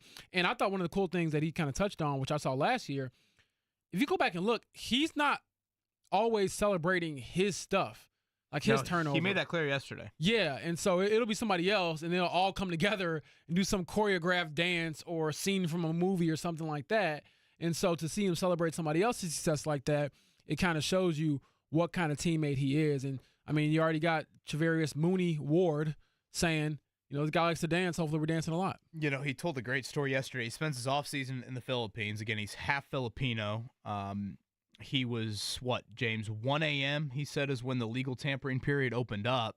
Yeah, and it was like 4 a.m. over there when he officially signed. Yeah. So 1 a.m. over there is when, things got going. And he said he had a little bit of a misconception of what free agency was going to be about. He thought he'd be able to, weigh his decisions and sleep on it, et cetera, et cetera. He said his agent's like, no, dude, we need to know in, the next 10 minutes. But Stephon Gilmore, James brought this up earlier in the show, former Colt cornerback who was most recently in Minnesota with Bynum, spoke very glowingly of, no, this place will fit you. Very family run. It kind of fits your speed. Yeah. And so that is what kind of struck Cam Bynum. And you know what? Shout out to Stephon Gilmore, who was a part of one of the worst seasons this franchise has had in years. And to have the maturity to give him that bit of advice clearly helped the Colts out here. So, again, I think fans will, Ward is super outspoken. I mean, both of them have very impressive stories. He's got that cornerback swagger. Bynum a little bit, I shouldn't say quieter, but he's just not boisterous, I guess is how I would describe it. He's not like a loud, outgoing individual. But still, I think fans will really enjoy to get to know Cam Bynum. I believe he was on with John as well yesterday. You said something interesting a second ago, whether it was the philosophy of Gus Bradley, whether it was the personnel. Chris Ballard seems to have addressed both of those things defensively in this offseason. He's gone out and he's got a couple of defensive playmakers in that secondary, and they have a new defensive coordinator. So, again, looks good in the offseason. What does it mean when we get to September? 0-162 still possible for the Cubs. They lose 4-1 in Tokyo to start. I'll climb over this table. I'm simply just doing what we do on this morning show, and that's give you updates on not a lot of live sporting events during the show. Yesterday, we commented on Rory McIlroy winning the Players' Championship, so I'm simply providing that for our audience. It is giving me Korean baseball vibes from COVID, where we're like, we need some sports. It was like Korean baseball at 4 in the morning. Yeah. You got Russian darts coming up next for us here. Look, Mark, as I told you before, the high road has too much traffic, brother. No. So you just think of how you want to get KB James, back. you will learn very quickly that when the Reds lose one game, Mark Dykton will happily give it right back. You're right. You brought up Rory yesterday. JJ Spawn, did you see his shot on 17 just roll down the railroad ties before it finally fell into the water? Well, he flew it right in the water, right? Yeah, but I was talking earlier. His opening tee shot? Yeah, JJ Spawn, tough. bit of a deer in headlights in that playoff yesterday. It was tough. Rick Carlisle coming up here in, 7 or 8 minutes. James, anything else you think Colts-wise this week? No, I wouldn't expect any big-time moves the rest of the week. Obviously, all of the significant signings have been made. I even thought talking to Neville Gallimore yesterday before talking to Cam Bynum. We talked to Neville Gallimore on Zoom. He's New defensive tackle. Yes, the backup defensive tackle for the team. And even his story was pretty amazing. So, he's got Jamaican roots, parents who grew up in Jamaica. His brothers grew up in Jamaica. He was actually born in Canada when his family migrated over there, got drafted to the CFL as well as the NFL, and now he's, on another contract in the NFL. So he was just saying his journey is another one that will motivate him to go out there and do his best. And so whenever I get to know these guys, I love to ask them, what's your why? Like, what's your story? What kind of got you here? And I think if you get a good understanding of that, you can kind of get a better understanding of how they go about their business. And so it seems like you got two class acts there. One thing I probably want to expand on more tomorrow, if you look at these signings so far, 5 of the outside of the building guys, I added up yesterday. I think they've played in 29 total playoff games. I did notice that as well, yeah. And, we're talking a lot of playoff appearances. And it's not like all these guys were just on the same team. We're from a lot of different areas of the NFL. I think that's really, really healthy and important to kind of infuse some of that into your roster. So that is, I don't know if that was by design, honestly, James, if I could, maybe throw that on the Chris Ballard question list when you're down there for owners meetings coming up here in a couple weeks. But I would argue that maybe the Colts didn't have 29 playoff games on their total roster before these guys came into the building. Well, so, yeah. I bet they didn't. I told you that, Travarius Ward, I believe he started in 17. Yeah, he's got 17. He's started the big chunk, 3 but still, Super Bowls. Bynum's played in 2. But my point is, Jones you have is 2. one defensive back who has more than the entire defensive back room combined. Yeah. And so, again, he said it. I think Cam Bynum alluded to it as well. They know what it takes to win and win at a high level, and obviously that is the goal here. That's the challenge they take on.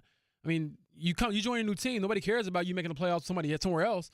Now you have to do it here, and so that's a challenge. We need a 30 for 30 on the Pacers win last night. The man that helped orchestrate it all, Rick Carlisle, joins us next.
This is the Fan Morning Show with KB, JB, and Jeff.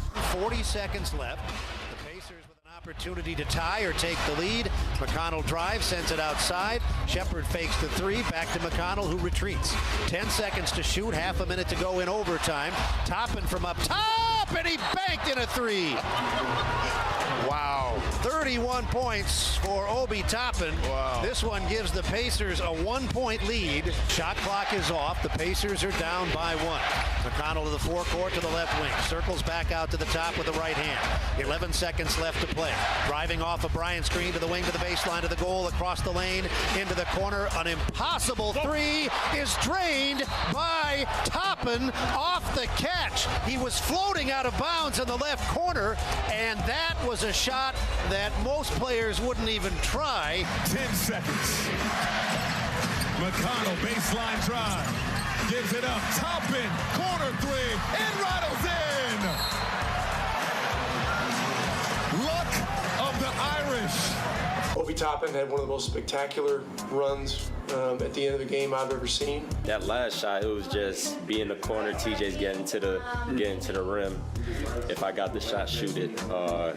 Clock's running down. I just need to make a shot. So that's what we did.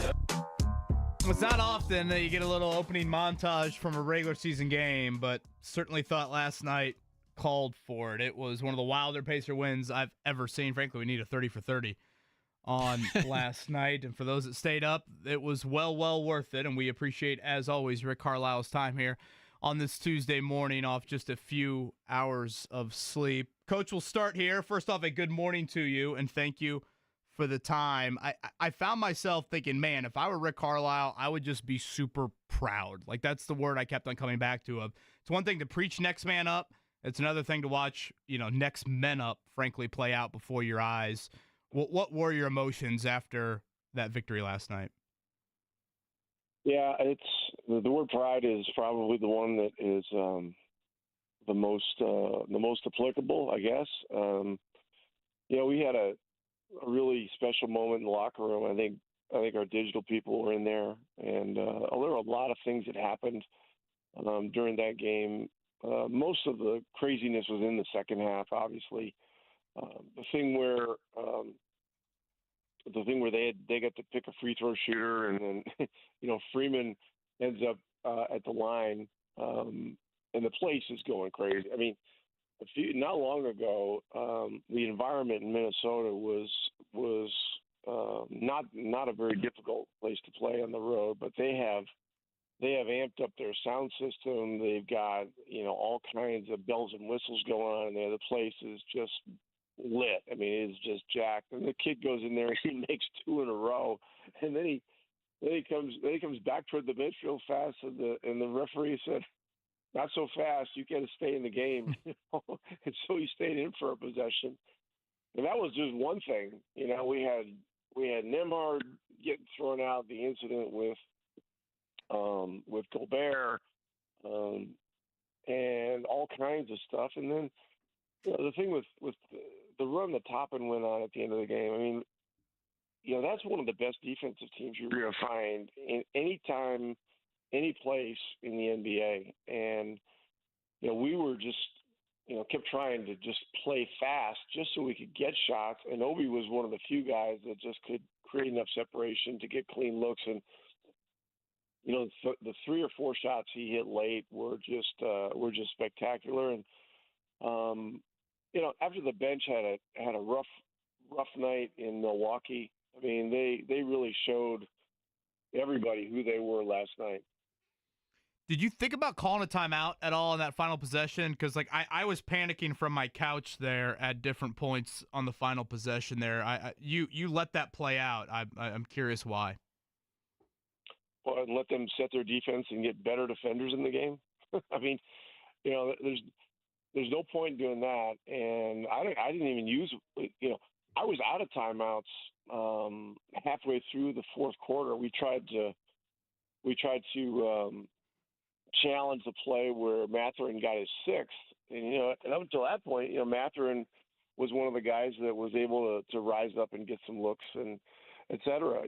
So look, it was courageous game that those guys played. I mean, McConnell was terrific. The shot he hit to get it to overtime, I know he had to dodge, at least one or two missiles from Anthony Edwards and everything. And then the last play with Randall, I mean, that's a shot that he makes very, very frequently. But Thomas Bryant kept him squared up, made it tough, and he came up just short. And those couple of millimeters, are the difference between winning and losing. They're the difference between that feeling of incredible exuberance and great disappointment. And so, feel very fortunate, but the guys fought so hard and really earned it.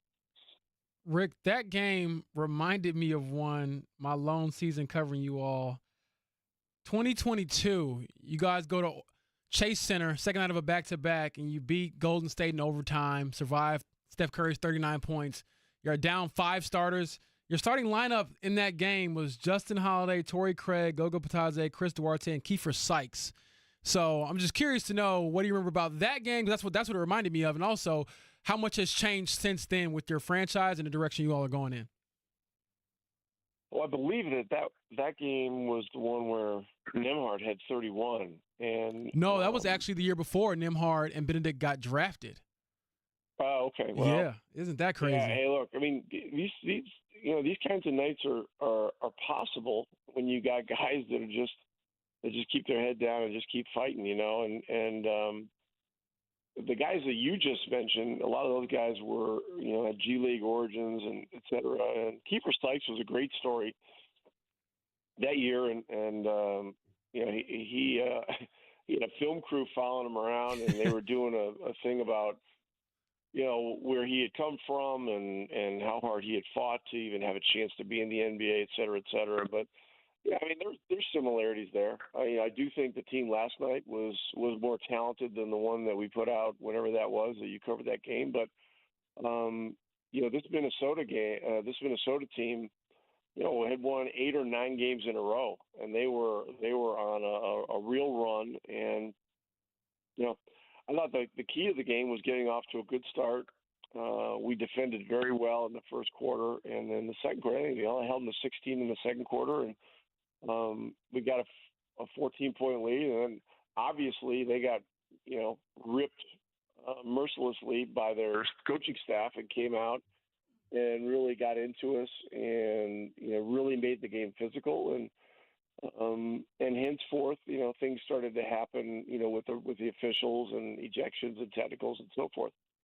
One follow-up, I know you mentioned the Kiefer Sykes story. For those who aren't familiar, he was undrafted, 28-year-old rookie, joins the Pacers, ends up having a big game at this Chase Center, goes toe-to-toe with Steph Curry and gets a win that night, which was crazy. But to your point about professionalism, seizing the moment, and like some of these unique journeys, Tony Bradley, out of the NBA on a 10-day contract with you all, gives you 12-9 off the bench last night. What'd you think of what he gave you and just his professionalism throughout this journey? Because I don't know if you dream of being you dream of being in the NBA. I don't know if you dream of being on a 10-day contract, but for him to just seize whatever opportunity he has.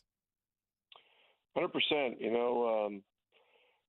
and you don't really find out about guys unless they get a chance to play in the heat of the battle. And what we've learned, and what we learned last night, is he's a tremendous rebounder. I mean, and he doesn't just rebound his area. He goes and gets them outside his area. He blocks shots. And he's very opportunistic, being in the right place at the right time. So, really, really happy for him. When I was in Dallas, we played against Utah when he was in Utah, and he's not a spectacular looking player, but he always did his job very efficiently. He was in the right place at the right time. Before we made the move to bring him on board, I talked to I talked to assistant coach who was with Utah before, who actually worked with me in Dallas for 1 year, and then talked to Quinn Snyder a little bit about him too. And they both said the guy's got great feel, and great hands, and he knows who he is, and so that's exactly what we saw last night. The other guy, I mean, it was really a tag team thing with him and and Thomas Bryant. And the three that Thomas Bryant hit in overtime, after I think he went 0 for 3 from 3 to start the game and everything else. But, we kept telling him in timeouts, you're going to be open for some shots. Just keep stepping into them. And the one he hit in the left corner was enormous, because I think it took it from 5-point differential to 2. We were able to hang in there and keep fighting. So, real happy for both those guys. Rick Carlisle with us here. One of the crazier Pacer wins you'll find last night in Minnesota. We appreciate the time. Obviously not a ton of sleep. Pacers will now shift gears home for 11 of their final 15. Got a back-to-back coming up Wednesday, Thursday. It seems like we're going down the list of next men up here, and you pointed to Enrique Freeman earlier. I wanted to go to Quinton Jackson, if you don't mind, next, Coach. I'm always struck when he gets on the floor. I feel like he just has no fear. Last night, he hit a 3 for you. I want to say fourth quarter late, and I honestly thought it was Mathurin. I kind of had forgotten that Mathurin had fouled out, but it was a shot that you're used to Mathurin taking and making, and it was actually Jackson. When you have asked him to play for you this season, again, it might not be perfect, but it just seems like there's no fear in that kid. How much have you observed that out of him? Yeah, he's been a great kid. He really won the position on the two-way when he came on board late last year. He just had an amazing positive vibe. He's a great worker. He's always the first guy in the gym. All those kinds of cliches. And if you know his background at all, he's been through a lot. And to get where he is right now, he's had to be fearless as a competitor. And his athleticism is fun to watch because he flies around, and he's had some spectacular dunks and some spectacular blocks. And last night, the spectacular stuff was the three-point shot that he hit. And there were a couple of plays in transition where he attacked the rim. And so he was an integral part of it. And once Nembhard went out, we were going to have to find somebody else to play some point guard minutes. I think Nembhard went out with like 7+ minutes to go in the third, and there was just no way that TJ McConnell was going to be able to play the entire remaining stretch of the game. So, Quinn was ready. He did a great job. I thought all the guys really stepped up. And, interesting sidebar to this whole thing was that, we didn't have a practice set up for Sunday in Milwaukee. And the day of the game, Saturday, I contacted Shaka Smart, who's a friend, and asked if there was any way we could use Marquette's practice gym on Sunday morning, because we were leaving at 12:45, and I just had a hunch that there were going to be some situations where some guys were going to have to be ready that hadn't been playing much. So we had a group of 6 or 7 guys over there, low minute guys, and these guys went hard. I went over there with Lloyd and Mike Weiner and some of the other development coaches, and these guys just busted their butts for about 50 minutes, and they just stayed ready, And so I thought that was a key moment, in this whole saga. And it's a great win. Everything's super important right now, and we've got to really keep grinding over this next 15. Maybe a little easier to wake up after that performance last night on a few hours of sleep. We always appreciate Rick Carlisle with us here on Tuesdays. Coach, last one for me. We chat with you once a week, and oftentimes it just kind of, okay, what happens schedule-wise? You react to the previous game. You maybe don't pay attention to the other games that have happened within the last week. Last Tuesday, Tyrese Halliburton hits a shot off of a play that I know has gotten a lot of chatter. I think you've shared this story with us before, but just that general concept, if we can, to go back to last Tuesday, Colts, the little 4 verts, if you will, football element to that final play. If you could share with our audience a little bit of the origin behind that, and just maybe how kind of into game situations for you as a staff has evolved over the years. Well, Tyrese went in the press and blabbed out the name of it and everything else. So it's kind of out of the bag, which is fine. But that's all right. I mean, over the years, as you've seen things evolve at the end of the game, you can advance the ball if you want to. And, in a lot of cases, we don't advance the ball, because of how we're set up. We'll take it in the backcourt and go with momentum. In that case, this particular action, requires that you advance. And so we did, and Nembhard took it out. The origin of it is that, Jenny Busick and Sue Bird played a lot of flag football together 20 or 25 years ago. And they had always talked about, flag football can be a 3-on-3 or a 4-on-4 or 5-on-5 game. And they had always talked about how, some of the things you do in flag football, it would be interesting at the end of the game to see if you could manufacture a shot or a three-point shot or something like that. So as we've seen teams utilize more and more space on the floor in those situations, and because you can throw it in the backcourt, in recent years, when you advance the ball, it's facilitated it even more. A lot of times you'll see a single guy back in the backcourt, back toward the opposite foul line extension, and then he gets a running start, and then somebody, on the catch, he'll set a screen.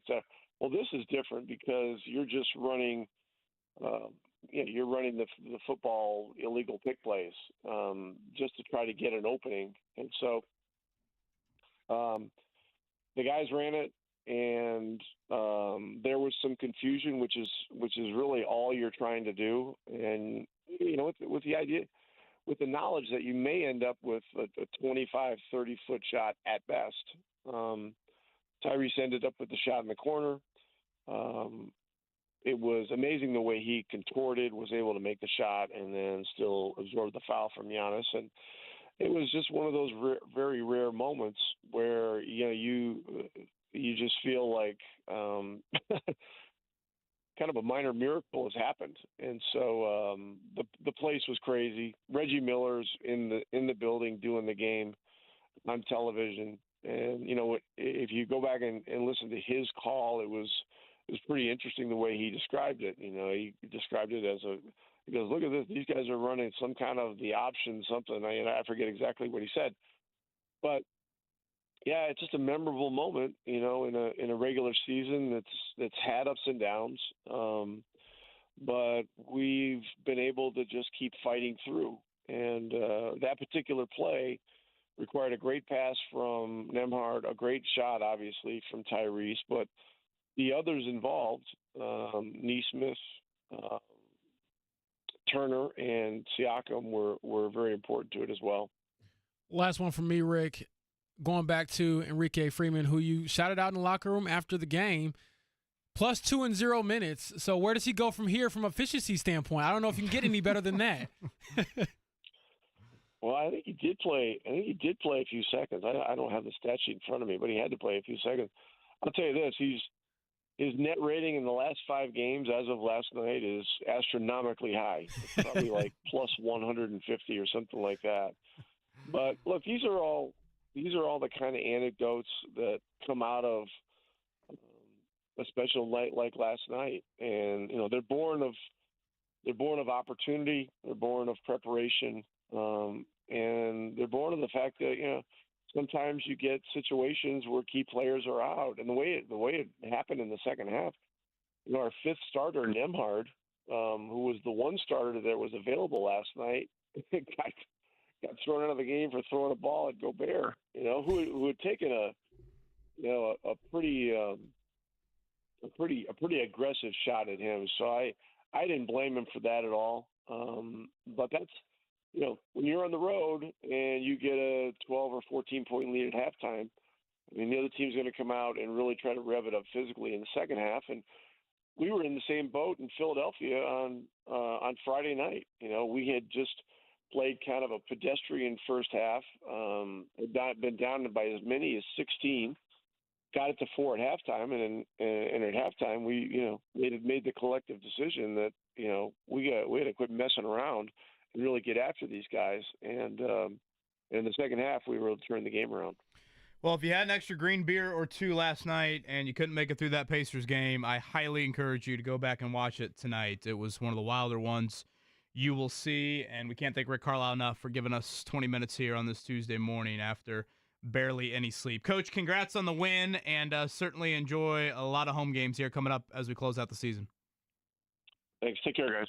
Rick Carlisle right there, Payless Liquors hotline. Outstanding. Mark Dykton will have that up on the podcast.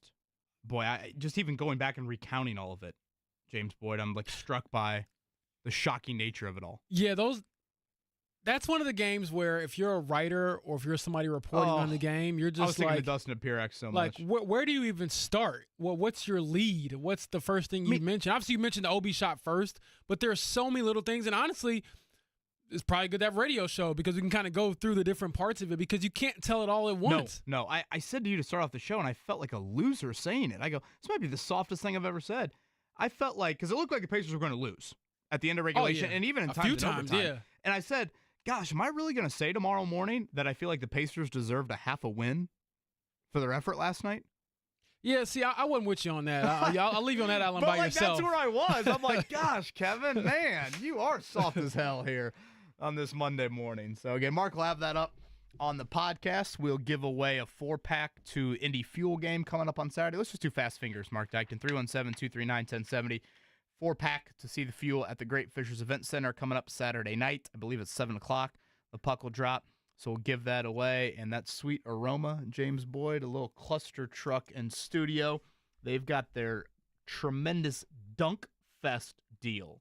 So this is during tournament game days, i.e. today. For $29.99, you're getting their excellent 2 pounds of chicken strips, chips and quesos, churros for a little dessert action, and their cheesy bread. 4 items, $29.99. Throw in a little fan promo code, FAN, as well on that order there. So excellent offer there from Cluster Truck here. The Dunk Fest. Now, are we giving away the tickets now because tickets are phone lines are lighting up already for the Indy Fuel tickets? Are we waiting for that, or are we doing that now? No, let's just do fast fingers. We will do a morning check down, and Mark Dykton, you take the fast fingers.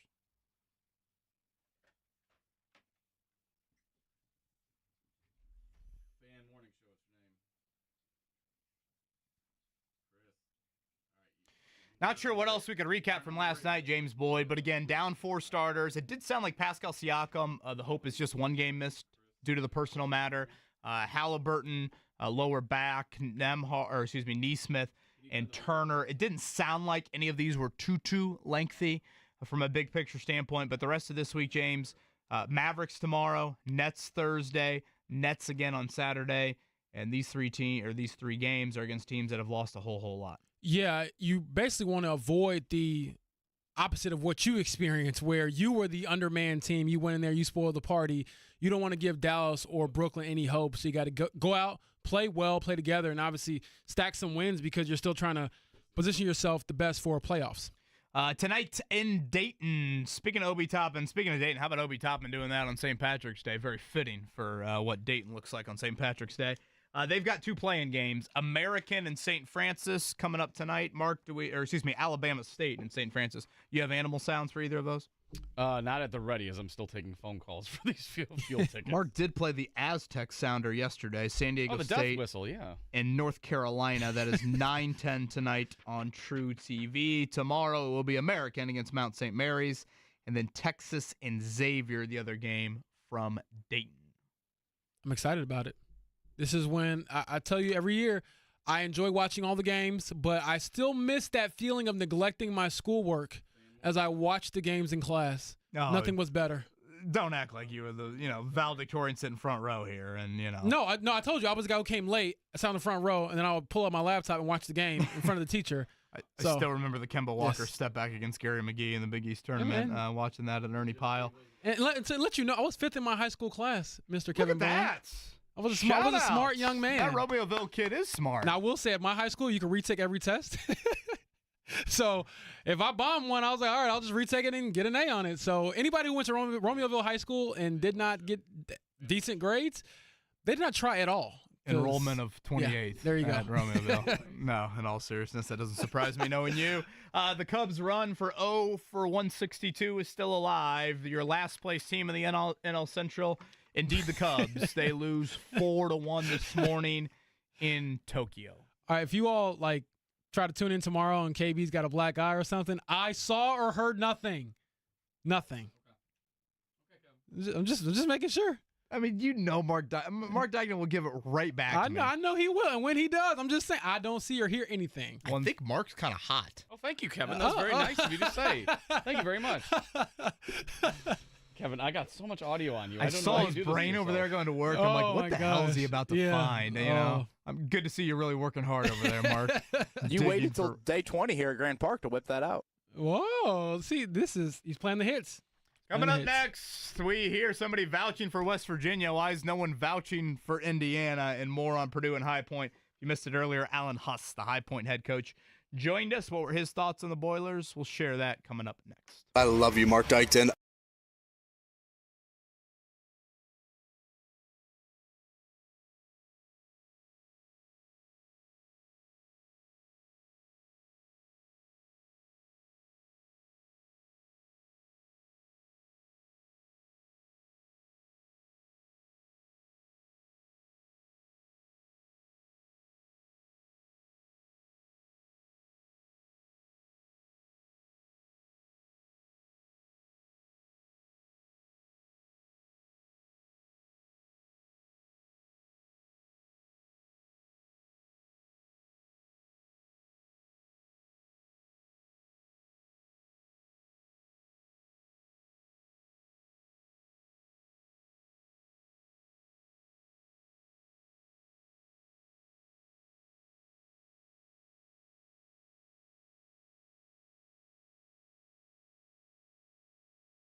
Happy Tuesday. If you're a sports fan, you got to love days like today. Pacers with a big overtime win last night. Thanks to Rick Carlisle for coming on and talking to everybody about the win last night. We've already played one game of Major League Baseball this season, Mark Dykton. The Cubs are on their way to another 0-162 let's not rub season. it in here. I mean, easy now. Come I'll tolerate the slander from Kevin. Jeff. No. Kevin has paid his bets for snacks. You have not paid off your Dang. bets. So You said you needed it. You Whoa. said you needed it in time for your. I'm trying to keep it fresh for your trip. And aren't you out the rest of the week? So when's this happening? Ooh. When is this happening? Wow. When's this happening? He getting pressed.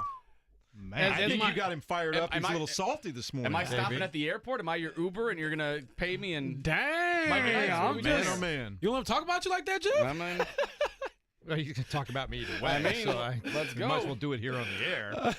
I'm just trying to be excited about the day in sports. And Oh, Mark look at is that already bummed transition. out, I man. know, look at I that know. transition. That's a professional spin. That's That's a all man I'm with a trying to do right national there. radio background right There there. you go. Here's the thing that's interesting, and I really want people to weigh in on this because we see this more and more in sports these days as politicians try to insert themselves into daily life. The governor of West Virginia, angry about West Virginia getting bumped out of the NCAA tournament at the hands of North Carolina when the North Carolina athletic director is in charge of the selection committee, wanted an investigation. So guess what happened yesterday? The Attorney General of West Virginia, KB, has opened an official investigation into the NCAA selection committee. This is awesome. Quad 1 wins. And that was combined with an undefeated record against Quad 3 and Quad 4 opponents. 3 wins against top 10 teams and the 24th toughest schedule in America. West Virginia deserved to be in the NCAA tournament. This was a miscarriage of justice and robbery at the highest levels. Now, who was the last team to get into the tournament? Ahead of the Mountaineers. That would be the University of North Carolina. Now, let's see how their resume stacks up. The Tar Heels went 1-12 in Quad 1 games and even had a Quad 3 loss. And we keep hearing about the importance of these Quad 1 wins, but UNC couldn't even get. And he just goes on and on, the governor of West Virginia, talking about the highest level. Robbery at the highest level. Where is Mike Braun right now? Come on. Speak from your Jasper estate, Mike. Defend the Indiana Hoosiers. I love Patrick Morrissey. You've got my vote if I ever move to the great state of West Virginia. By the way, Patrick Morrissey's a Rutgers grad, maybe a little bitter from his, disappointing season of having Dylan Harper Jr. and Ace Bailey. All I'm saying is that is a man who will fight for the people because that Amen. was so funny to me. He's a miscarriage He's going of to tie justice. both sides, both aisles together. So, again, I've told you all this. I didn't grow up watching a lot of college sports. Blame my dad. But I've gotten into it a lot since probably college myself. And one of the things that I love about college athletics that I don't think you can find anywhere else is the ridiculousness of it all. Like, there's always a level or a layer where I'm like, this is so downright crazy, but it fits college athletics. And that's a moment right there where I was like, you know what? This means something to me. This gives me that feeling of why I love this because it's so ridiculous. And for the record, he's right. They should be in. I believe they got snubbed by the committee, and obviously having the North Carolina AD not like on it, but involved with it is still a bad look when you see that North Carolina resume and them getting in. Again, West Virginia is the one that really, really deserves to be pissed off. Yeah, I mean, they had 6 Quad 1 wins. They had 5 of them away from home. I mean, I know it's a little tongue-in-cheek, but they're the ones. And I really hope we don't play the game of if North Carolina wins tonight or lose it. Like, we just don't overreact to what 1 games in college basketball can mean. Like, so many times we just do that. If you get on a run, you deserve to be in. If you don't get a run, you didn't. No. We're evaluating what happened in the past. We're not evaluating what happens in the future here. North Carolina should not have gotten in, even if they go to the Sweet 16. Like, that's just the nature of how this tournament is. You evaluate it based off the resume that is, not these, future predictions down the road here, because I know that's going to be the take coming up tomorrow. One last thing on this West Virginia governor. Patrick Morrissey, what a legend. What do you think an actual investigation will look like? Because part of me is like, is he going to get a flashlight out and just start looking around like, some back channel of the NCAA hallway and be like, who's filled out their bracket and already picked North Carolina to be in the Sweet 16? I got to get them. I'm like, what does that even mean? This is what it's going to look like. The Attorney General will call up the NCAA offices. They say, hey, we want to ask you guys some questions. And the NCAA will say, no. Dang, that's the end of it. I want like a Scooby-Doo mystery machine pulling up, like, who's meddling with the brackets. Because that's hilarious to me. Y'all, shout out to him. He's a character. The other main story in sports that we all missed last night and haven't talked about it yet. Did you see that there was a slight disruption to the Knicks game last night? I did see that, yeah.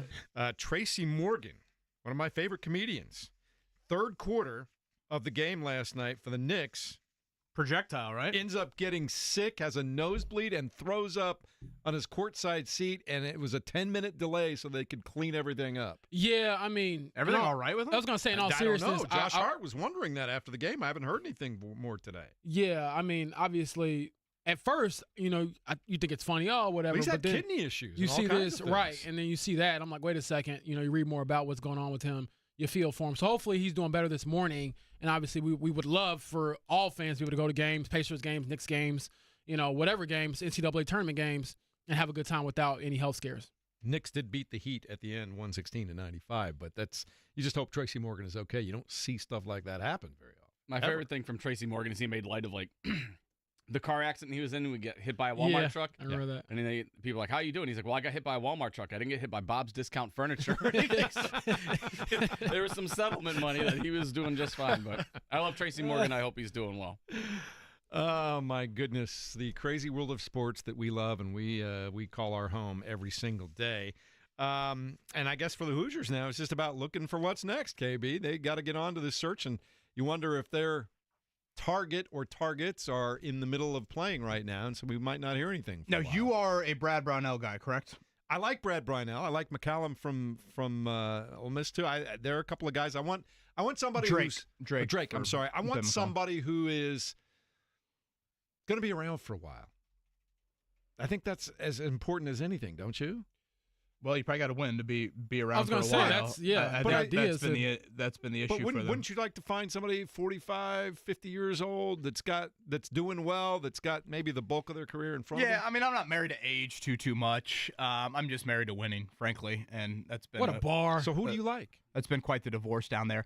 Yeah, the McCollum thing, I think is fascinating. By all accounts, this dude is an offensive mastermind. He is someone that Division I coaches have literally almost been on their knees to be like, tell me how you've coached this offense and explain this to me.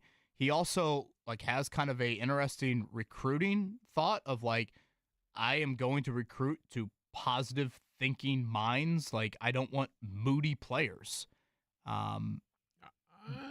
Me personally, I might take a few if they can get some buckets. But. So it's just interesting. And let's be honest. There's a dark side to you. You know that. I don't think there's a dark side. I think, and I'll let you continue, Kevin, but I think part of it is what's the balance? How realistic is it? Sure. You can't be Ted Lasso. Again, this is why I'm fascinated by it. It's then at the same time, it's has he sat courtside at the Peach Jam 5-star game? Has he been to Montverde? And not that you have to recruit in all these places, but Indiana's NIL budget says you can go recruit at those places. And let's be honest, guys, Northwest Missouri State and Drake ain't Indiana University men's basketball. That's what I'm saying. So that I probably want that higher than most just because it's fascinating. Now, his offense, and I've watched a little bit of Drake, it's slow-paced, but it is beautiful basketball. I mean, it is a lot of passes, a lot of cutting, it's not just we're going to stand out by the mid-court line until the shot clock's at 8 and do something here.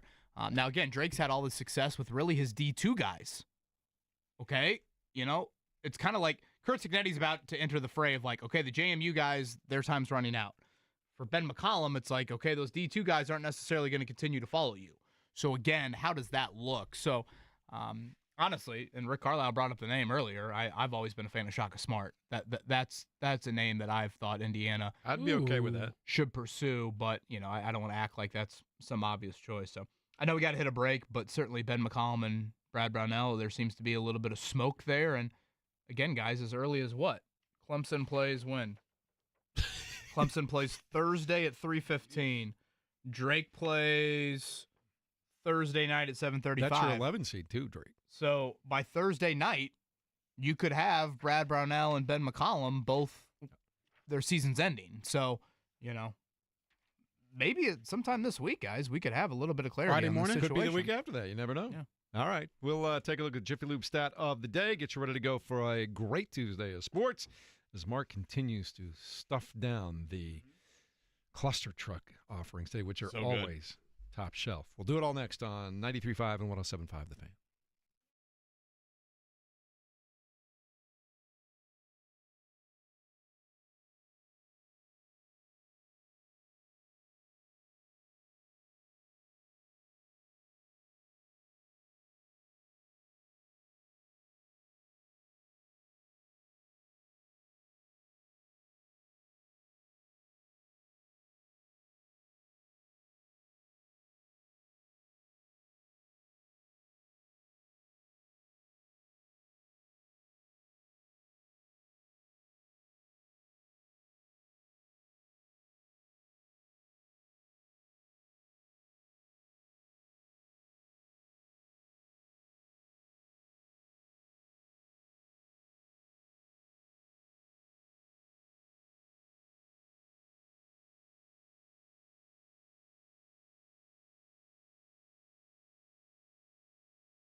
Cluster truck getting it done today. I had the you'll appreciate this, James. I had the grilled chicken, some broccoli, some rice, good sauce. How about you? I have the James, what is a this? healthy eater. The man eats dino nuggets. Look, just trying to rub the off rest on of it, my Kevin. diet includes like apples, bananas, grapes, and something green every day. I try to eat something green every day, whether it's broccoli or peas or whatever. So I'm not like a total kid. I've grown up a little bit, want to stay active. What'd you go for, KB? I went with the chicken Caesar wrap, and again, they got their excellent Dunk Fest. By the way, I love the chicken Caesar wrap right now. So for $29.99, you're gonna get 2 pounds of chicken strips, chips and queso, cheesy bread, and some churros. This is all during the month of March here on game days. So tournament game days, i.e. today, as we get the play-in started over in Dayton. And a reminder, promo code FAN, F-A-N. Yeah, I forgot to answer, Jeff. I got the lazy breakfast burrito. That's my That's go-to, too. another That's not great bad. staple. That's a That one good is hard to break because it's so damn good. That's the one with tater tots in the middle of it? Yeah. Oh, yeah. Yeah. Oh, yeah. Good stuff. No dino nuggets in it, but Fresh peppers. I'll take it. Kevin, you and Rob Blackman were talking about places to go eat in Providence the other day. One of our longtime listeners and a good friend of the morning show from way back, Kurt McCracken, who's now working in Arkansas but listens to the shows every day, says he loves KB in the mornings. I'm just glad to have James joining you all and loves JMV and grew up with Jake and worked with him. But anyway. Kurt usually calls in during Colts season. Yeah. Yeah, No, Kurt he's from terrific. Arkansas. That's what he says. And so anyway, he was talking about what it is to go to the restaurants, and he had a couple for you for Rob. So maybe we'll pass those on to Rob when he gets there. I like that. So I'm looking forward to doing that. He says in Providence, it's one of the foodie cities in America. Part of that is driven by Johnson & Wells University being there with their culinary program. But his Casarinos is his favorite. I've So been to a when you couple talk to Rob, Italian places. Casarinos. I will relay that. Again, reminder, Purdue. Frisky fries. Frisky fries is where you go. Just some grub fries with like tons of stuff on them. Oh, they are fantastic. Mark's showing up with Providence recommendations. How about that, James? That's how Boyd? Purdue will celebrate here if they're able to get through. Again, Clemson McNeese, the game opposite Purdue, and if indeed they do get through, right here at Lucas Oil Stadium. When you look at the bracket like this, I think there's a lot of appeal over, could we get Calipari versus Pitino, round 2, in Providence, where, of course, Pitino used to coach. I mean, that's a juicy matchup. You give me Purdue and Houston inside of Lucas Oil Stadium a week from Friday night. Hello. That atmosphere. I might need to be there for that. I mean, that is, I like it. That is juicy. And if the seeds hold, you'd get Kentucky, Tennessee in the bottom part of that bracket. You want to talk about an appointment ticket right here in the Sweet 16 we would over see at Lucas a Oil lot Stadium? of blue and a lot of orange. Well, you see that, certainly. But, I think Purdue fans certainly would be showing out. And, again, we'll see if we can have the poll, IU fans, who you'd be cheering for, Kelvin Sampson or Purdue. Yeah. You're not going to cheer for Purdue. There's no way. They just turned the TV I need off to see at the that poll point, of don't this. they? Colts fans, you cheering for Belichick or the Patriots? Man. Oh, When you put it like that, James Boyd. I know. But you also have to keep it on, Jeff, because you got to hate watch. Mm-hmm. You got to hate watch. If people always say, I'm never going to watch this game. If you think of all the polarizing teams and figures in sports, they always have the most watched games because people say they're not going to watch them. Yes, you are, you liar. Because I want to watch it and hate as well. So it'll be fun to see. I hate watch every Packers game. Just I mean, lose. it Just lose is all what of it them. is. Part of sports. Yeah. Is the Cardinals anything close in baseball for you, like the Packers are in the NFL?